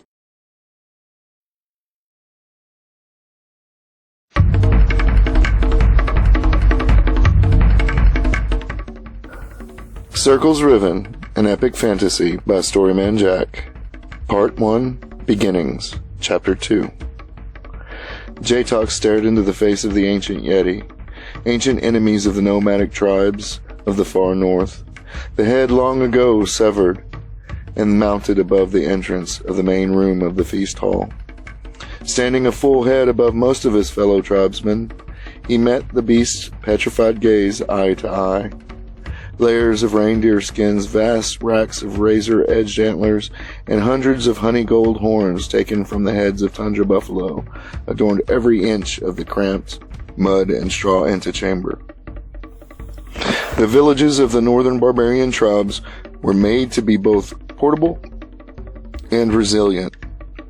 The northern tundra was a harsh environment, and the people of the north had to be as hard as the stone beneath the Calathrae mountains in order to survive, much less thrive. Their structures adapted out of that hardness. Following the various reindeer herds meant dealing with the predators that also eked out an existence from the bounty of those huge herds and migrations, and fights with other tribes over territory had thinned out many of the northerners. Kojur, a battle master, stood facing J-Talk left of the hide-covered archway below the Yeti's maw in silent calculation, measuring the unwavering distance between captor and captive with unfocused gaze. His charcoal beard grew to his waist, and the white of age had blown up from its tip with the passing seasons of J-Talk's memory, like the ever-rising drips of deep winter. Loken, the youngest of the warriors, stood to the right of the hides, shifting his stance moment to moment, looking from J-Talk to the exit and back again like a dog on the rein. Standing to Gojor's left was no honor. A warrior of the north attacks from the right, with fists and blade, reserving the left for assistance and defense. Loken would remain within reach of the master until the wisdom tempered the steel of his actions. Jorda, chief of J-Talk's clan, pushed through the hide behind the two warriors. The battle master stepped aside at the slightest touch upon his shoulder, and J-Talk lowered his gaze. He knew firsthand that Jorda's river, ice-like exterior, masked a raging, terrible spirit, the fiercest will in all the tribes of the north. J-Talk, Jorda said. enter and be judged. Reserved for the gatherings and ceremonies, the Great Hall stood as one of only two permanent structures erected by J-Talk's people. The feast hall was a place of revelry and celebration, a warm haven from the cold of the winter cap, seasoned with tales of warriors and legends of battle. Never had J-Talk seen the hall in the darkness. Two fires at the center of the vast chamber cast dense shadows behind them, the men seated on the floor at the far end. A path of rock and wooden coals split the flames. J-Talk knew this ceremony, though he'd never witnessed it performed.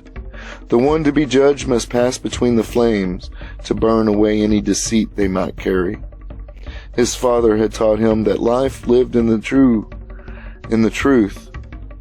No one should ever have to lie. Unfortunately, J-Talk feared the council had little use for the truth that would come from his lips.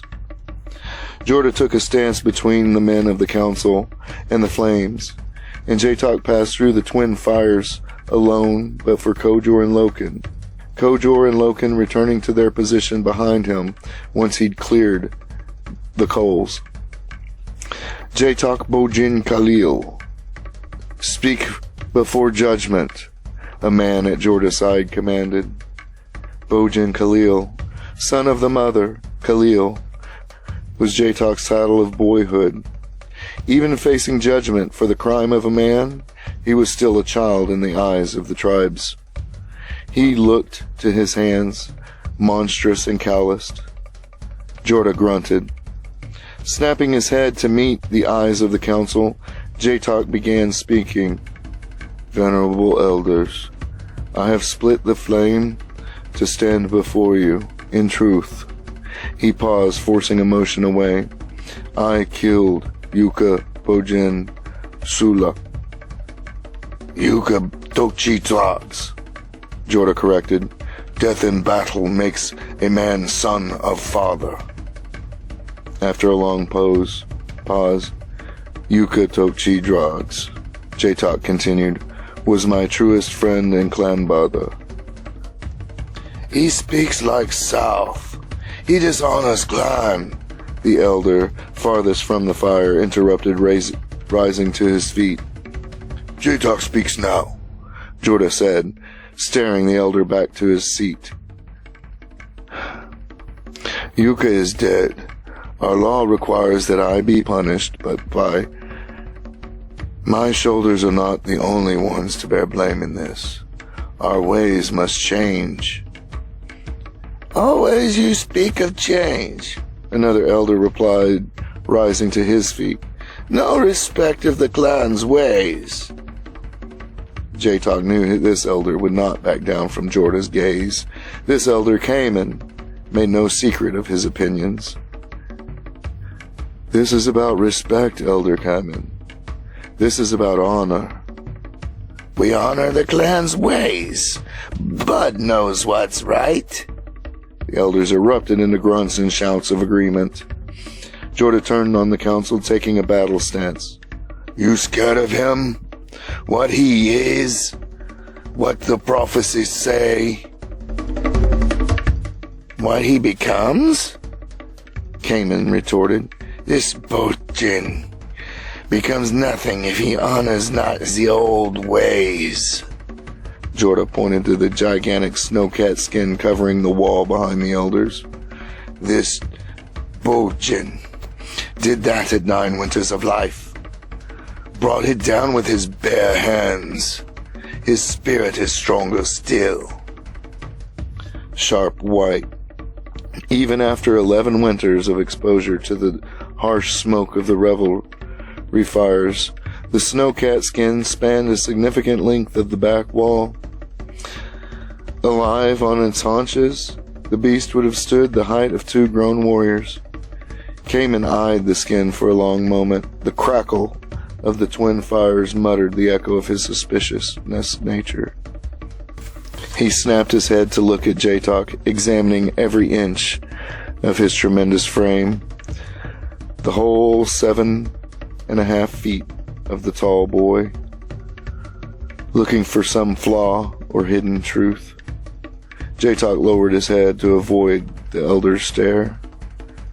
You raise your head, Kamen commanded.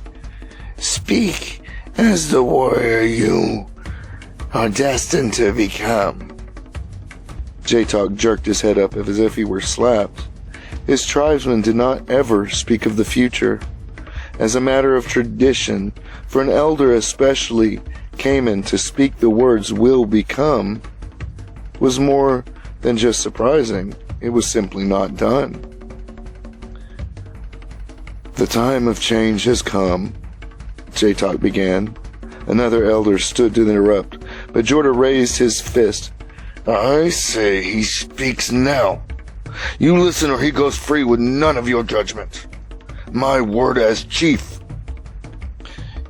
You go too far, Jorda, another elder replied. The chief is law. You challenge Jorda? The elder withered. No challenge. Let the Bojin speak. This was not how J-Talk envisioned addressing the council, not as a boy guilty of murder. You all speak of respect, but I see only fear. You speak of honor, and I only see suspicion. The tribes praise strength, and I have great strength, but I am not praised. This is not the way of our fathers. This is something you've made up. J-Talk paused, expecting lamentations and anger, but received only cold, silent hatred. In what way do we have? Jorda asked, his voice quiet. I am Snowcat, J-Talk began, acknowledged by all warriors as the fiercest tribe. But I am also tribesman of the north. All tribes are brothers. We must unite. Always you speak of war, another elder interrupted. It is always of war. We can no longer feed the mouths of the tribes following the herds, J-Talk told them. It is our way, the elder replied. There is value in the herds, but not enough. We must establish trade, learn to work the land, find what we can salvage from this tundra, and take it south to sell. Elder came and spoke calmly, without the disdainful tone of the other elders. J-Talk, you speak like a southerner. You have no honor in the South. We are not the South. No, we are not, J-Talk replied. We have honor, but too many tribesmen are afraid, and fear makes honor empty, replaces it with pride. Still, you speak of war, Bojin. Elder came and continued. How is there change without battle? You see these tribes bowing before your father? J-Talk looked back down at his hands. I don't know. Jorda again broke the silence. Enough, J-Talk Bojin Khalil. You have spoken to the council, but you are here for judgment. You spoke now. Tell us of Yuka, Tokchi Drogs, the one who died beneath your hands.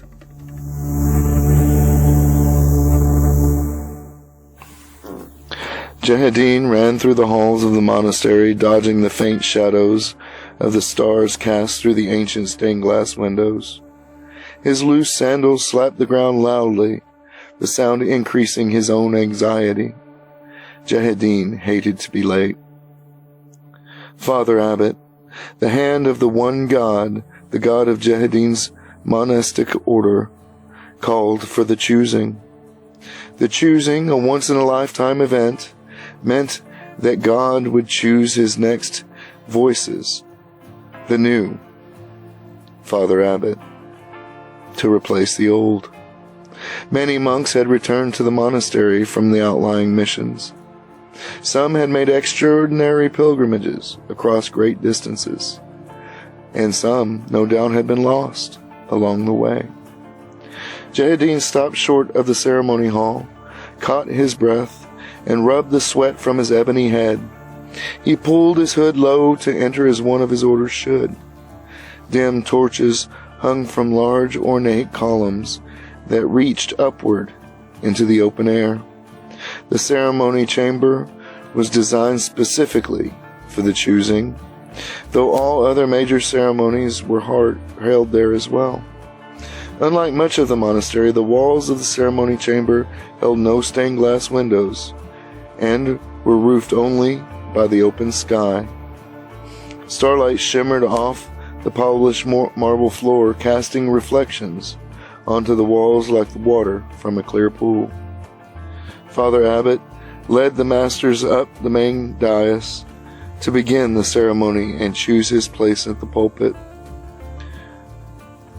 Brothers, he began, we are gathered to witness our Lord, the one God, choose his next earthly voice. The Father Abbot holds great responsibility, for the task is to communicate our Creator's will upon the world.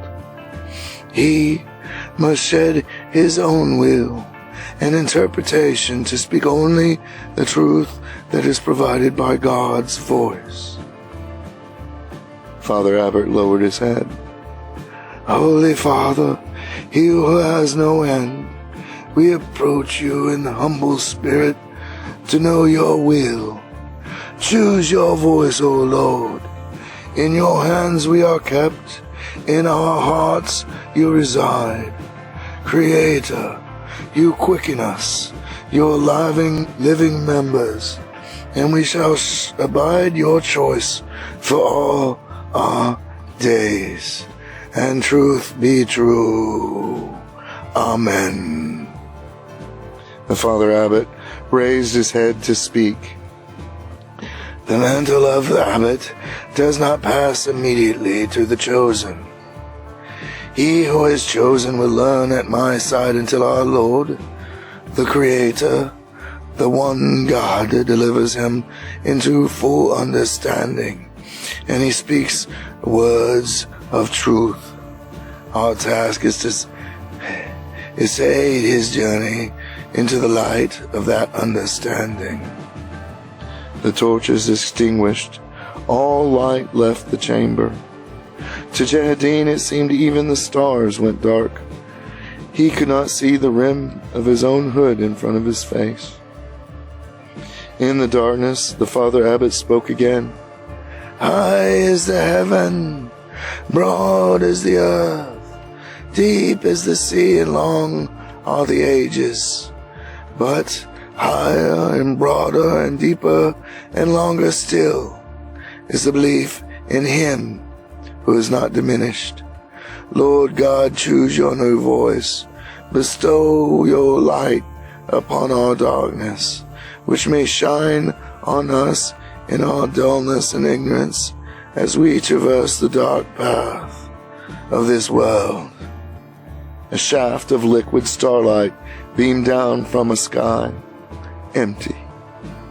The light caressed Jehedin's pitch-black skin. It was warm and inviting. Jehedin's eyes grew heavy as the light grew brighter and brighter. The light suffocated. Jehedin struggled to breathe. All around him he felt increasing pressure as if the light meant to invade his very flesh. He panicked. Jehedin tried to rise, tried to run, but the light pushed him into the floor. He could not breathe, could not think, so he did the only thing he could, and he let go. And just before he lost consciousness, Jehedin felt the light break through his skin. It filled him. It pushed out his fear, and it pushed his very life upon the surface of his breath. The last thing he heard of the world he knew was a collective gasp from every mouth in the ceremony hall.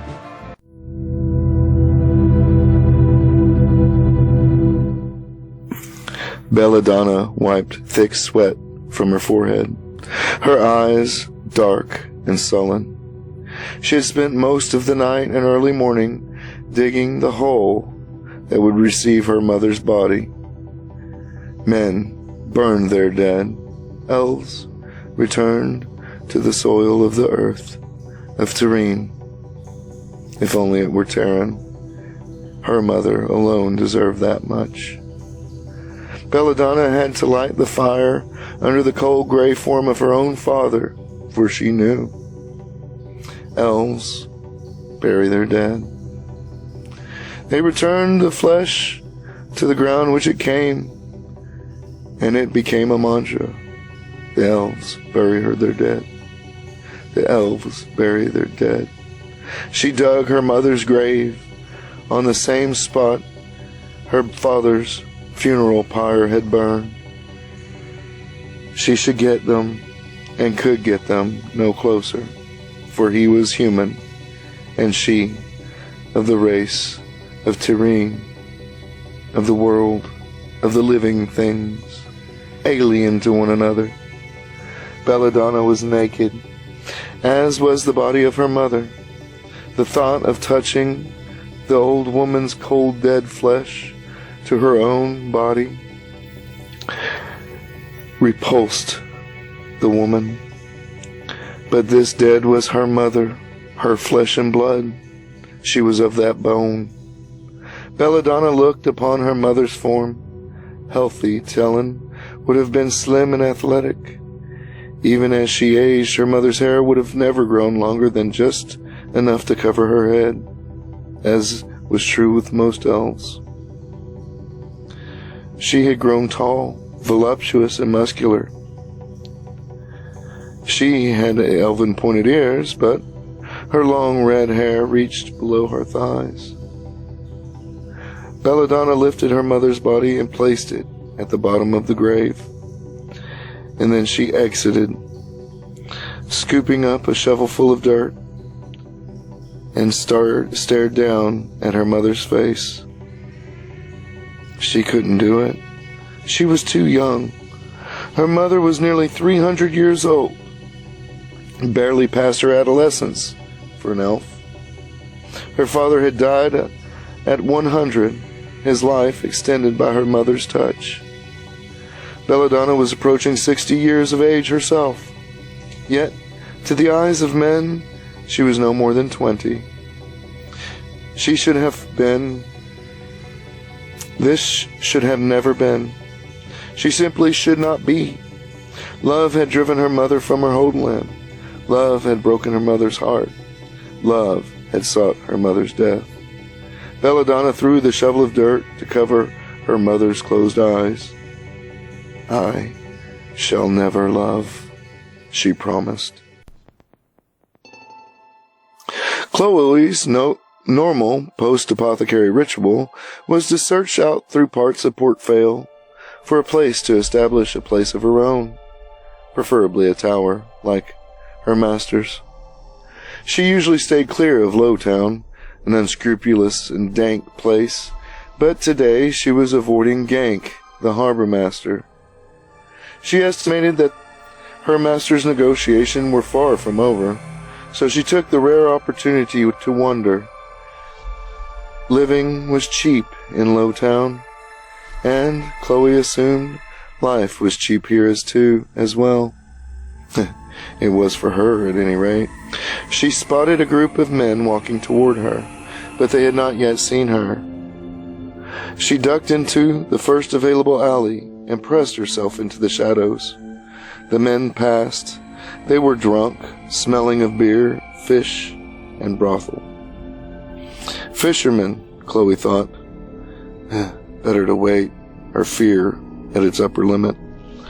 She stepped further into the alley. Garbage and filth lined its floor. Vermin scuttled through clumps of rags and rotting food. A large rat tugged at a small object with its teeth, more stuffing for its burrow. As the thing turned and bumped over a pile of ashes, Chloe saw a crimson smile. Pouncing on the rat, she ripped the subject from the rat's jaws and sent it scurrying with a swift kick. It wasn't animals or vermin this woman was afraid of. It was a doll's head. The eyes, perhaps once blue, were faded. The nose was missing, but the red smile remained. Memories washed over the girl. "Da, where's Mama?" Chloe was a little girl again at home, in Lowtown. Her father sat upright at the sound of his daughter's small voice, looked at the child, and then slumped forward, resting his arms. "Your folks is dead," he said, his voice slurred from drink and fatigue. "Where'd she go?" "She's dead, you little shit, you killed her." Da died when Chloe was 5 years old. She took to the street as her new father, and alleyways as her mother. Darkness was her bed, and that darkness would rip the child from Chloe's spirit. Begging for tokens in front of the brothels produced little, if any, money. The houses of the gods would sometimes give her scraps of food and promises of prayers, but never the salvation that they promised to others. Hunger drove Chloe to the docks. It was the best place to scavenge for food, but she knew the men there who sold themselves to the sea were hard and dangerous. Many of the fishermen she observed at the docks had already been encountered at the brothels, their beards wet with drink and their clothes rank with the stink of the sea. Chloe was careful. She only left the safety of her hiding place at night. She avoided any lane or opening which she could be seen through. She scavenged, and she was good at it, and she ate well for a time. The men had, though, caught her at the bottom of a fishing boat, stuffing a burlap sack with fish one night. She'd been on the street less than a year. There, they had done something imaginable, and when they were finished, they gave her body to the sea. Chloe woke to the grit of sand under her violated flesh. Numb, cold, and broken, she crawled back to her dark alley hiding place. She vowed never to return to the docks,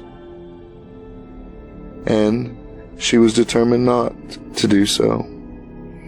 But hunger cares little for the vows and less for memory. Chloe did return, and the same group of men caught her almost immediately. "Look, me boyos, our mermaid's returned," one exclaimed. "By the oceans, must have liked what we put to her, eh?" said another as he grabbed Chloe from behind. Chloe screamed the blood from her face, but she knew in her heart that no one would come. Why would they? She was a rat, nothing more. The first man leaned in close, his breath smelling of garbage, and his rough hand scraped her flesh as he tried to reach under her clothes. A third man laughed and grabbed her kicking legs to hold them apart. Chloe blinked black, hot tears. "I will die, but I will not cry," she determined. "Unhand the child," commanded The command resonated so loudly that Chloe's ears hurt from the power of it. The two men at Chloe's ankles spun around. In front of them stood a frail man with a long gray beard, dark robes, and a tall wooden staff. "Leave us be, old man. Not your party," the man holding Chloe replied. The old man stroked his beard thoughtfully. "I do not like your manners, gentlemen. You might as well pull up your breeches." "Hey, you want a taste? This one's already been broken in," the rough-handed man said with a snorting laugh. Lines of disgust creased the old man's forehead. He lifted his arms, allowing the sleeves of his robes to fall back. The girl could see pictures painted on each arm. Intricate lines and colorful symbols covered every patch of skin from his wrists deep up inside his sleeves. Chloe saw the wind blow debris from the docks and whip the clothes of the fishermen, but felt no wind herself. The man holding Chloe dropped to the ground, and the old man spoke soft words under his breath that she could not remember, in a language she could not understand. Crimson fire and blue lightning shot forth from each of his fingertips, engulfing the fisherman. Chloe closed her eyes and pressed her body so close to the wood of the dock that she would have pushed into it if she could.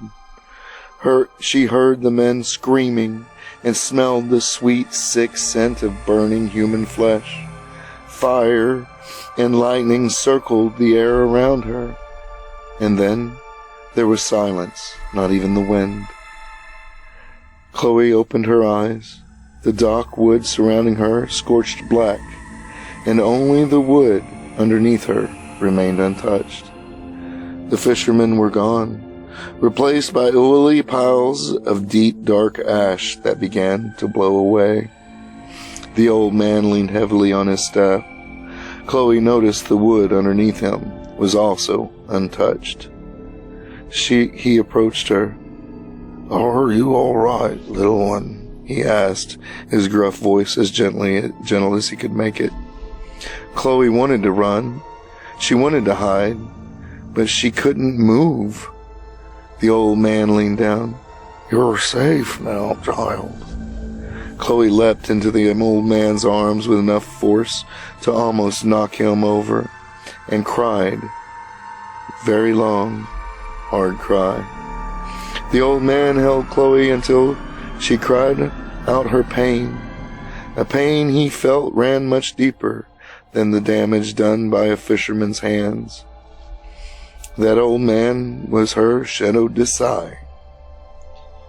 She tossed the doll's head back to the rat. "You keep it," she said. "I'm not that little girl anymore." Chloe stepped from the alley into the light. She had no reason to fear anyone anymore.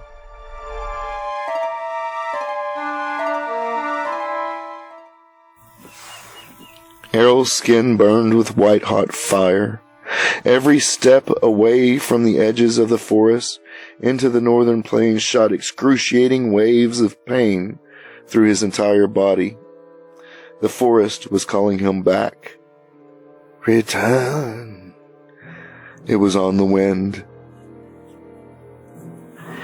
He'd spotted a band of squat creatures, their wheat brown skins stretched over taut muscles and sinew, erecting an immense tent, the color of the sun, near the edge of the forest. Curiosity more than anything else made Errol stay and watch. Their labor erecting the tent completed, the plain's lean creatures began lighting fires to ward off the coming dusk. Errol knew them. He was sure of it. Something at the back of his mind. Why could he not remember what they were called? Errol leaped from his safe haven branches as a giant creature emerged from the darkness of the tent. Winter sky skin draped in rolls over a brutally scarred and lumpy head. A lipless mouth filled with filed sharp teeth and two maul shovel tusks. Sharnul, the words came in his mind. Errol knew the word. It was not of the mother's tongue. Hate, syrup-like autumn sap, insulated him from the forest burn of disobedience as he started to run. Now, almost halfway to the fires, running through the thick grass of the plains, Errol burned. The fear of prey on the run, the hunger of the predator, and even the revelry of the pack cubs in the warm nights of late summer were all emotions known to the Elmoran, but the forest did not hate. Errol stumbled and collapsed, the flames of disobedient overwhelming. He lay in the tall grass of the plain, breathing heavy into the unconsciousness, as teeth clamped down on his shoulder and began dragging him. The fire of the elves' rage, battling with the obedience of the Elmoran and the deal he had struck. Here ends Chapter 2. Please stay for a brief message and consider subscribing to the channel in the advertisement that comes. Thank you, and we will continue with Chapter 3 in just a moment.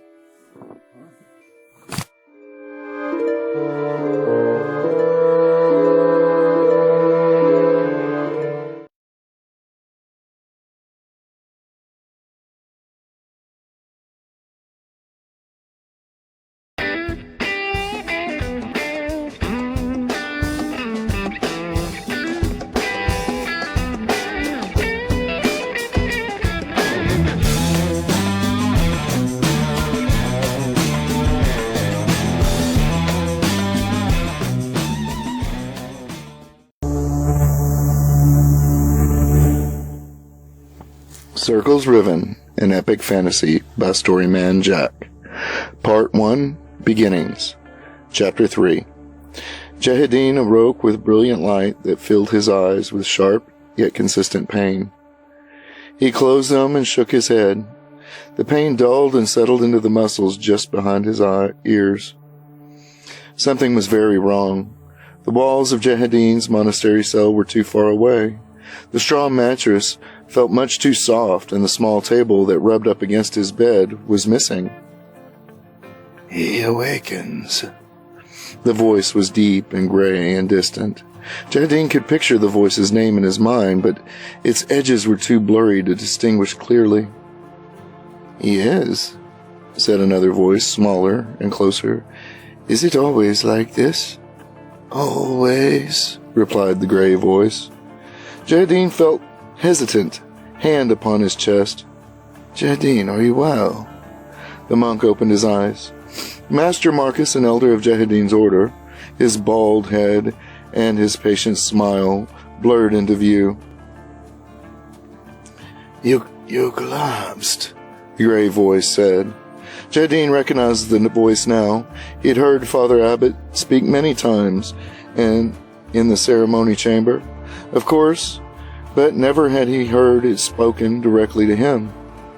He sat up and closed his eyes and pushed back a fresh wave of pain that rocked his head. I apologize, Father Abbot. I have no excuse for my weakness. I'm sorry I disturbed your ceremony." The Father Abbot laughed a dusty laugh of a man who thought he had heard everything and was suddenly surprised to find, indeed, he had not. "A disturbance is to be expected. Much disappointment as well, though I'd hope for less of the latter," the Father Abbot replied. "The disappointment will pass, for the world will pass and daily passes and revolves toward its end," Master Marcus added, with a backward glance at the Father Abbot. Jahideen frowned. "I shall return to my cell. I did not wish to delay the choosing any longer." His shame was etched upon his smooth, youthful, dark face. Master Marcus laughed, bright and shrill. "The choosing is complete, Father Abbot." Jahideen's face clouded over with confusion. He looked toward Father Abbot, but the man just nodded as if the young acolyte was to understand something obvious. "The choice was made?" Jahideen asked. Father Abbot approached and sat at Jahideen's side, placing a hand on his shoulder. "Call me Mickle. That was my name before I was chosen, just as Jahideen was your name before you were chosen, Father Abbot." Darkness threatened to take the young man away again.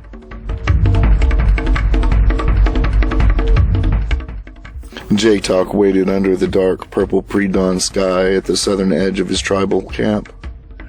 Wisps of blood orange and gold crested the horizon.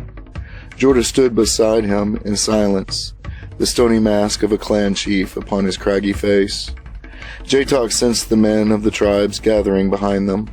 So silent were they that only a northerner could have detected them at all. He was frightened, not for himself, but for his father. The tribes would judge him, and by extension judge his father, the chief. All his life, J-Talk tried to convince his father that his people could achieve much more, could unite the Northlands into a nation of honor.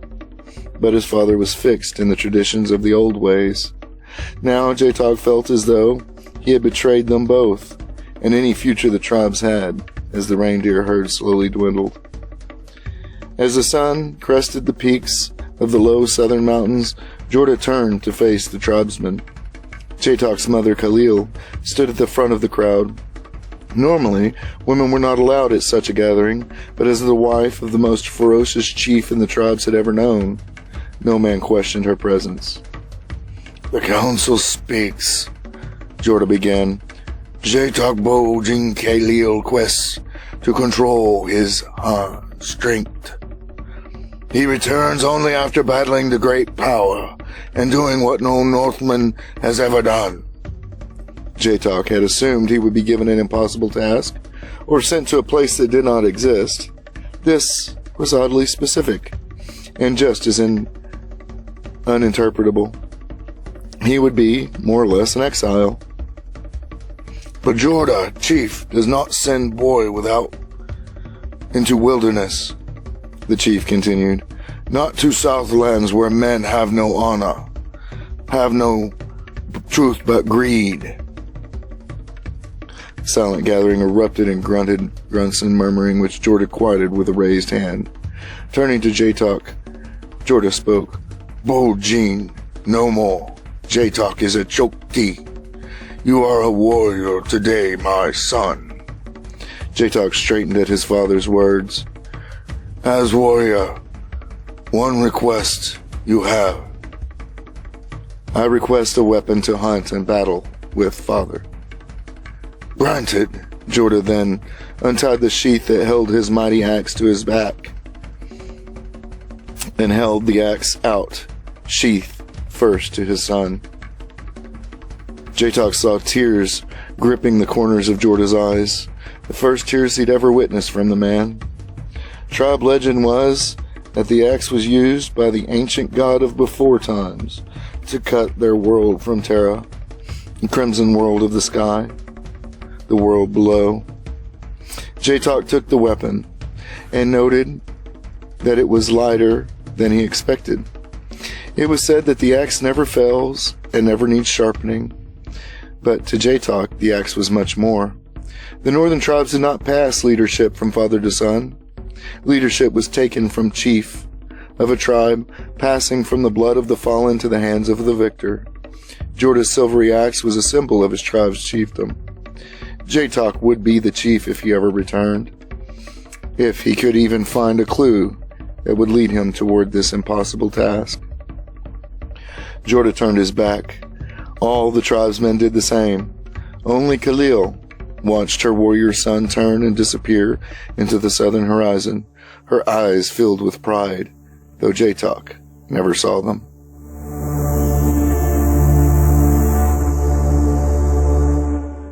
Exactly how long Jehedin had been in the grove of creation he did not know.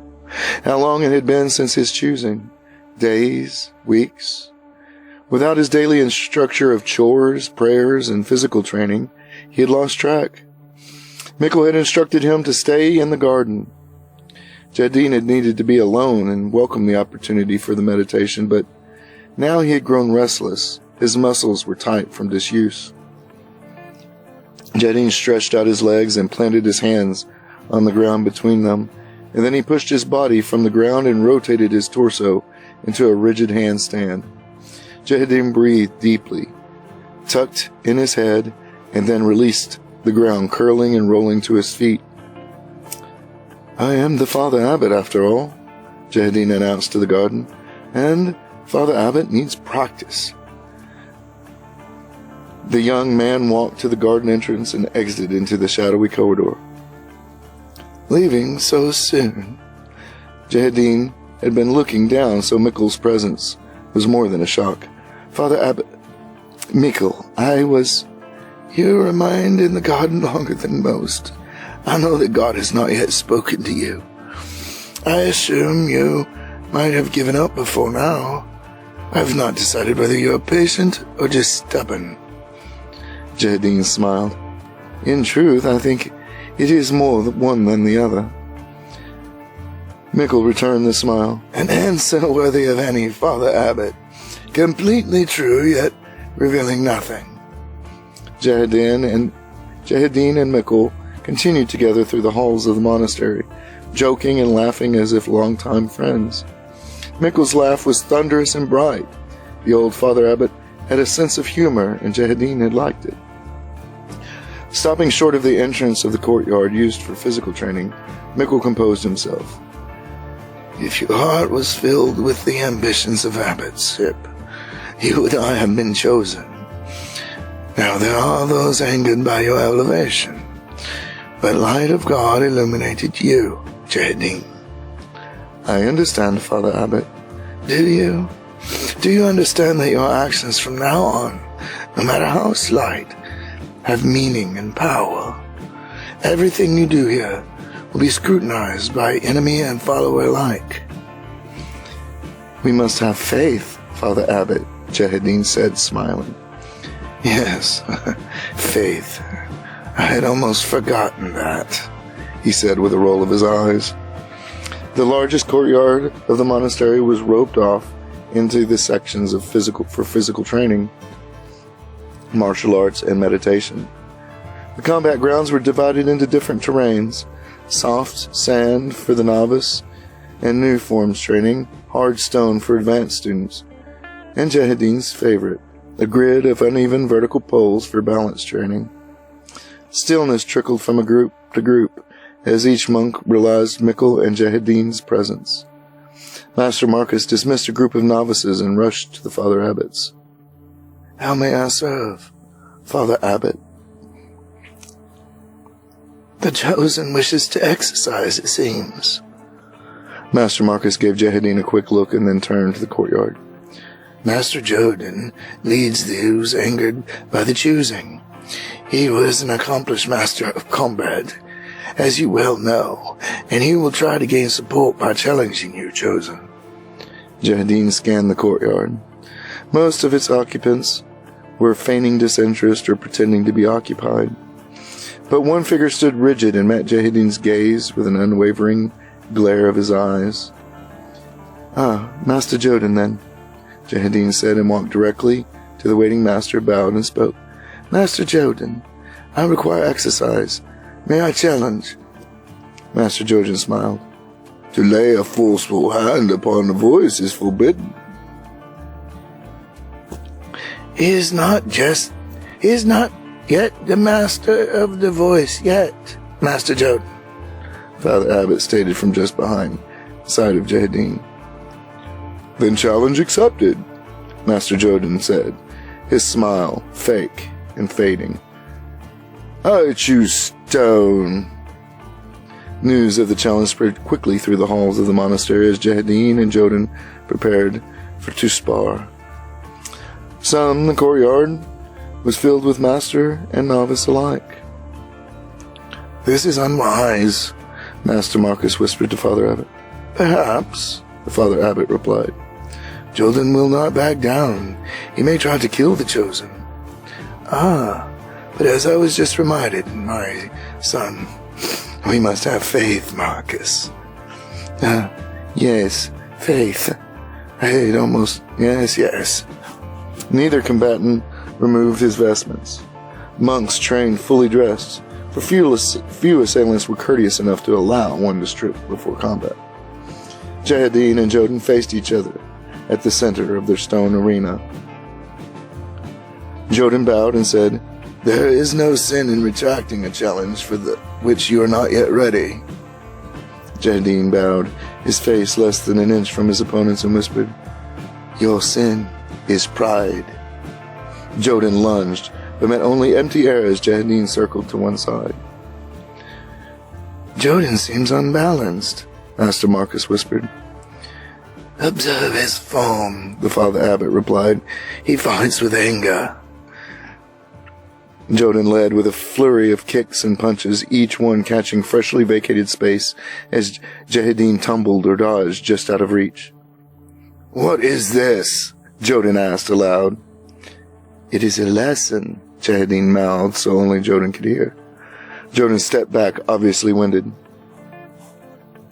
"Do you require time to recover, Master?" Jehedin asked, trying hard not to expose his own shortness of breath. Joden relaxed his stance, finally realizing he'd fallen for the very trap he lectured his novices to avoid constantly. He charged Jehedin again, his blows now tempered and precise. No longer could Jehedin dodge the master's blows, but he remained on the defensive, parrying each strike with a calculated block. "Am I mistaken, or is the Chosen leading, Master Joden?" asked the Father Abbot. "It appears so, but I cannot guess to what end," replied Master Marcus. Jehedin's muscles burned with every movement, but he continued to lead Joden with increasingly wider blocks, and finally, the master took the bait. Jehedin blocked an incoming right-handed punch with a sweeping arc. Joden took advantage of the gap in Jehedin's defense and followed with a quick left straight to his chest. Jehedin stepped into the punch and struck Joden with a singular sharp blow just above his collarbone, left of his neck, before the master's blow even connected. Joden collapsed immediately, his eyes rolled to the whites. Master Marcus rushed to Joden's crumpled form to check him. "Oh, he lives," Jehedin explained. "He will require purification when he wakes. The headache will be tremendous." The Father Abbot took Jehedin's arm and ushered him out of the courtyard through the parting sea of stunned and silent monks. Stopping in the shadows, Mikkel turned to face Jehedin. Just what did you do? I struck a nerve, one that imbalances the flow of light, allowing darkness to overcome. Jehedin held up his hands, fear in his eyes. Look, I promise, Father Abbot, he will be fine in a few hours or so. And where did you obtain such knowledge, young man? Fighting? The young man asked, then shrugged. From in there, Jehedin pointed. No, Chosen. I mean the flows of light and how to interrupt the balance, the Father Abbot asked. The library, of course. A tome of ancient healing technique from before the time of the established faith. And what possessed you to read such a book? Mikkel's tone was curious, if not accusatory. Well, I've read almost all the tombs in our library. He shrugged. I've always been curious about our lessons, and solitude of the library feels comfortable. He paused. Like another home, almost. We have to discuss. Just return to my cell. Wait for me there. He waved a hand at the young man to tell him to go away. And tell no one. Speak to no one unless I speak to you first.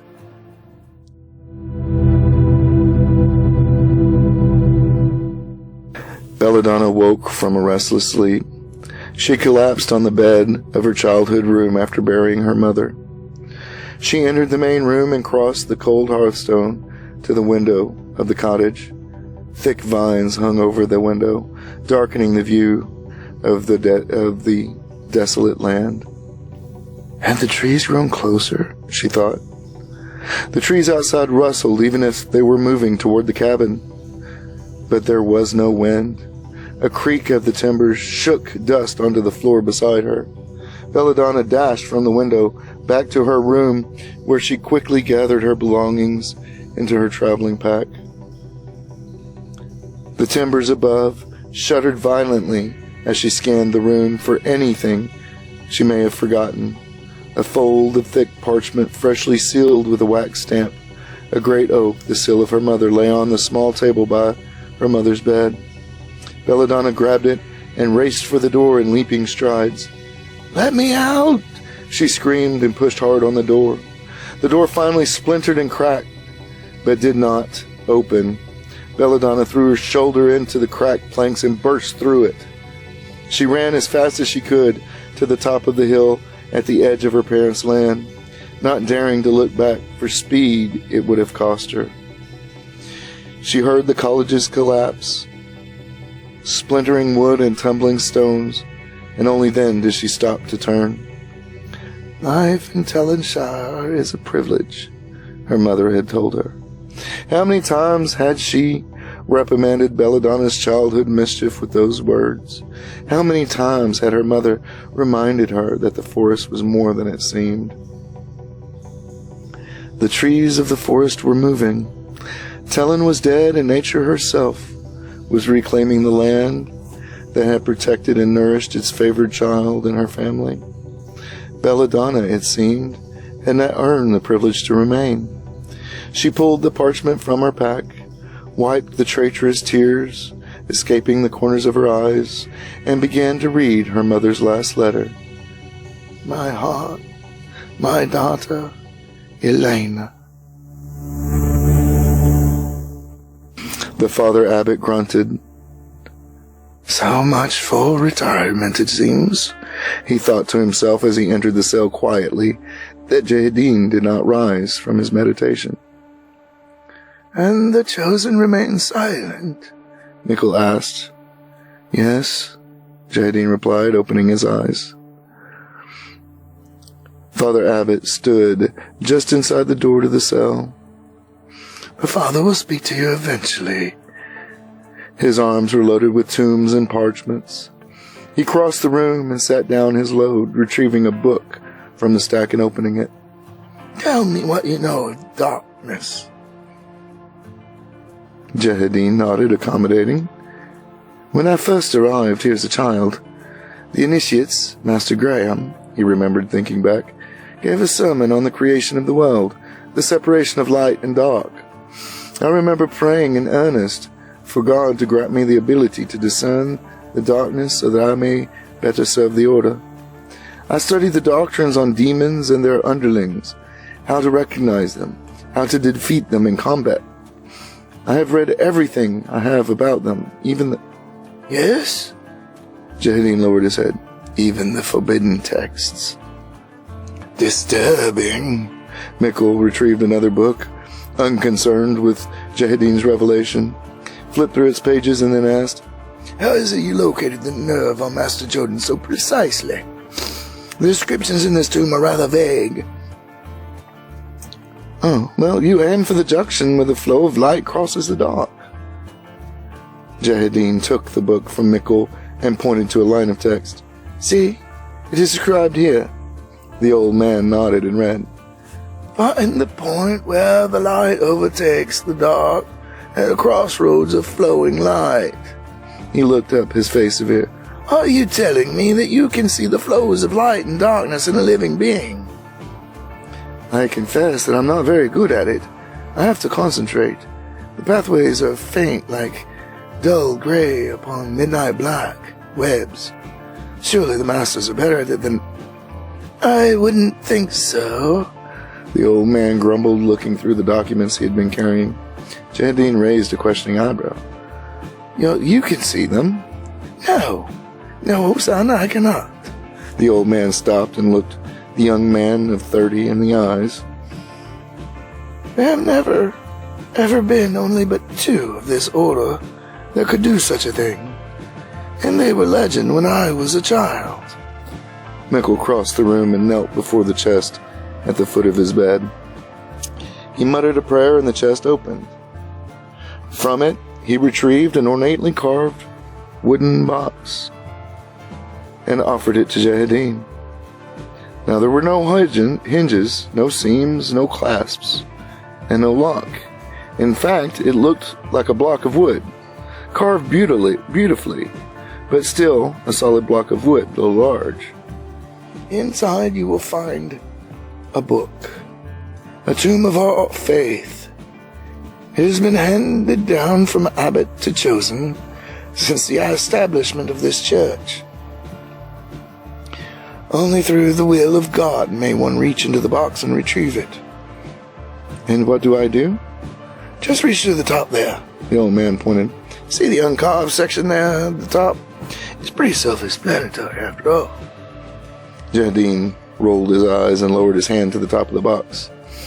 But instead of feeling the block of wood, he felt nothing at its surface. Pressing further, Jahedin's fingers touched rough binding of a small book. He clutched it and pulled it through the top without any resistance whatsoever, as if he pulled it through air. Open it and read what is revealed. The Father Abbot's eyes were wide and his face pale. Which page? It does not matter. Read. Mikkel commented, his voice shaky. Jahedin flipped the book open, allowing the weight of its binding to decide which page he read, and began. If then a man wishes to know the deepest ocean of the divine understanding, let him first scan the visible sea, and the less he finds of himself to understand of those creatures which lurk beneath the dark waves, the more let him realize that he can know less of the depths of the Creator, for there is one light, one God. Jahedin's voice fell away as he read on, unbelievingly. Why have you stopped? Asked Mikkel. Because the verse, it becomes incorrect. What do you mean? It should read, for there is but one God, the beginning and the end. This text reads, there is one light, one God, the mother, the forger, the nomad. The sea are all aspects of the one. That should not be there. Oh, well, that is as it should be, the old man admitted. It must be. Scripture dictates that there is but one God and all others are false. Is it not the mission of the church to spread the word of God to mankind and convert the ignorant to the righteous? even as the monsters from the world below? That is the mission of the church, yes, but not of this order. Then how can one god be the forger of the dwarves or the mother of the elves? They are not of mankind, they are of monsters. It is true that the word of God we must abide it. Like it or no. Do not allow your prejudice to cloud what is right. Do not allow for the prejudice of the worldly man to do so either. God created all things. It cannot be the word of God. This translation goes against the very principles of the established faith. But it is the word of God, the old man assured the young man. Just because a book is old does not make it the word of God. It could be an error of translation. It could be political propaganda penned with a misguided hand. His dark face hardened in frustration. My son, no mortal man, no mortal hand penned those words, Mikkel calmly assured Jehedin, the chosen. Well, I don't believe it. He tried slamming the book back into the box, but it struck the top of the wooden block with a hollow thud, shocking him into silence. Mikkel picked up the book. No mortal hand has ever been able to reach inside that box, chosen. The old man sighed, as if the weight of two worlds lay upon his shoulders. This book contains God's instructions for the last Father Abbot of the old faith, and the first prophet of the new. That is you, both of them. Mikkel turned the last page of the book and read, Seek out the hunter of men, the strength of a nation yet to be born, the mother of the new race, and the vessel of darkness, the seventh circle. Lay waste to the plans of the king. Make whole what was long ago rent apart and riven. I do not understand, Jehedin said. It means that you are chosen. You will have no name until the Creator gives you one. And it will be one that will shake the very foundations of this planet, and possibly the one below. The old Father Abbot sighed again. We must slowly convert back to what you have just read to me. I have fallen reticent in my charge, it seems. What do you mean? I have instructed the kitchens to fill a pack for you, with as much food as you can carry. Exit the monastery through the galley in which we feed the needy. The old man instructed. Jehedin could not believe what he was hearing. Where would he go? What would he do? This, he held up the book, will be your guide. Pack well. You leave tonight, and you will not know the path will lead you, but your faith will lead you to him for sure. Jehedin could only nod, a part of him understanding that this was exactly what he was meant to do, the other part shrieking for him to drop this madness and return to his solitary library and his simple cell, and continue to seek him. The old man gripped his shoulders. He will speak when it is needful for him to do so. Otherwise, just trust yourself. The Father Abbot looked down at the book. When you are ready, he lifted his eyes again to catch the young, bald man. You won't need any book at all to understand the will of your Creator.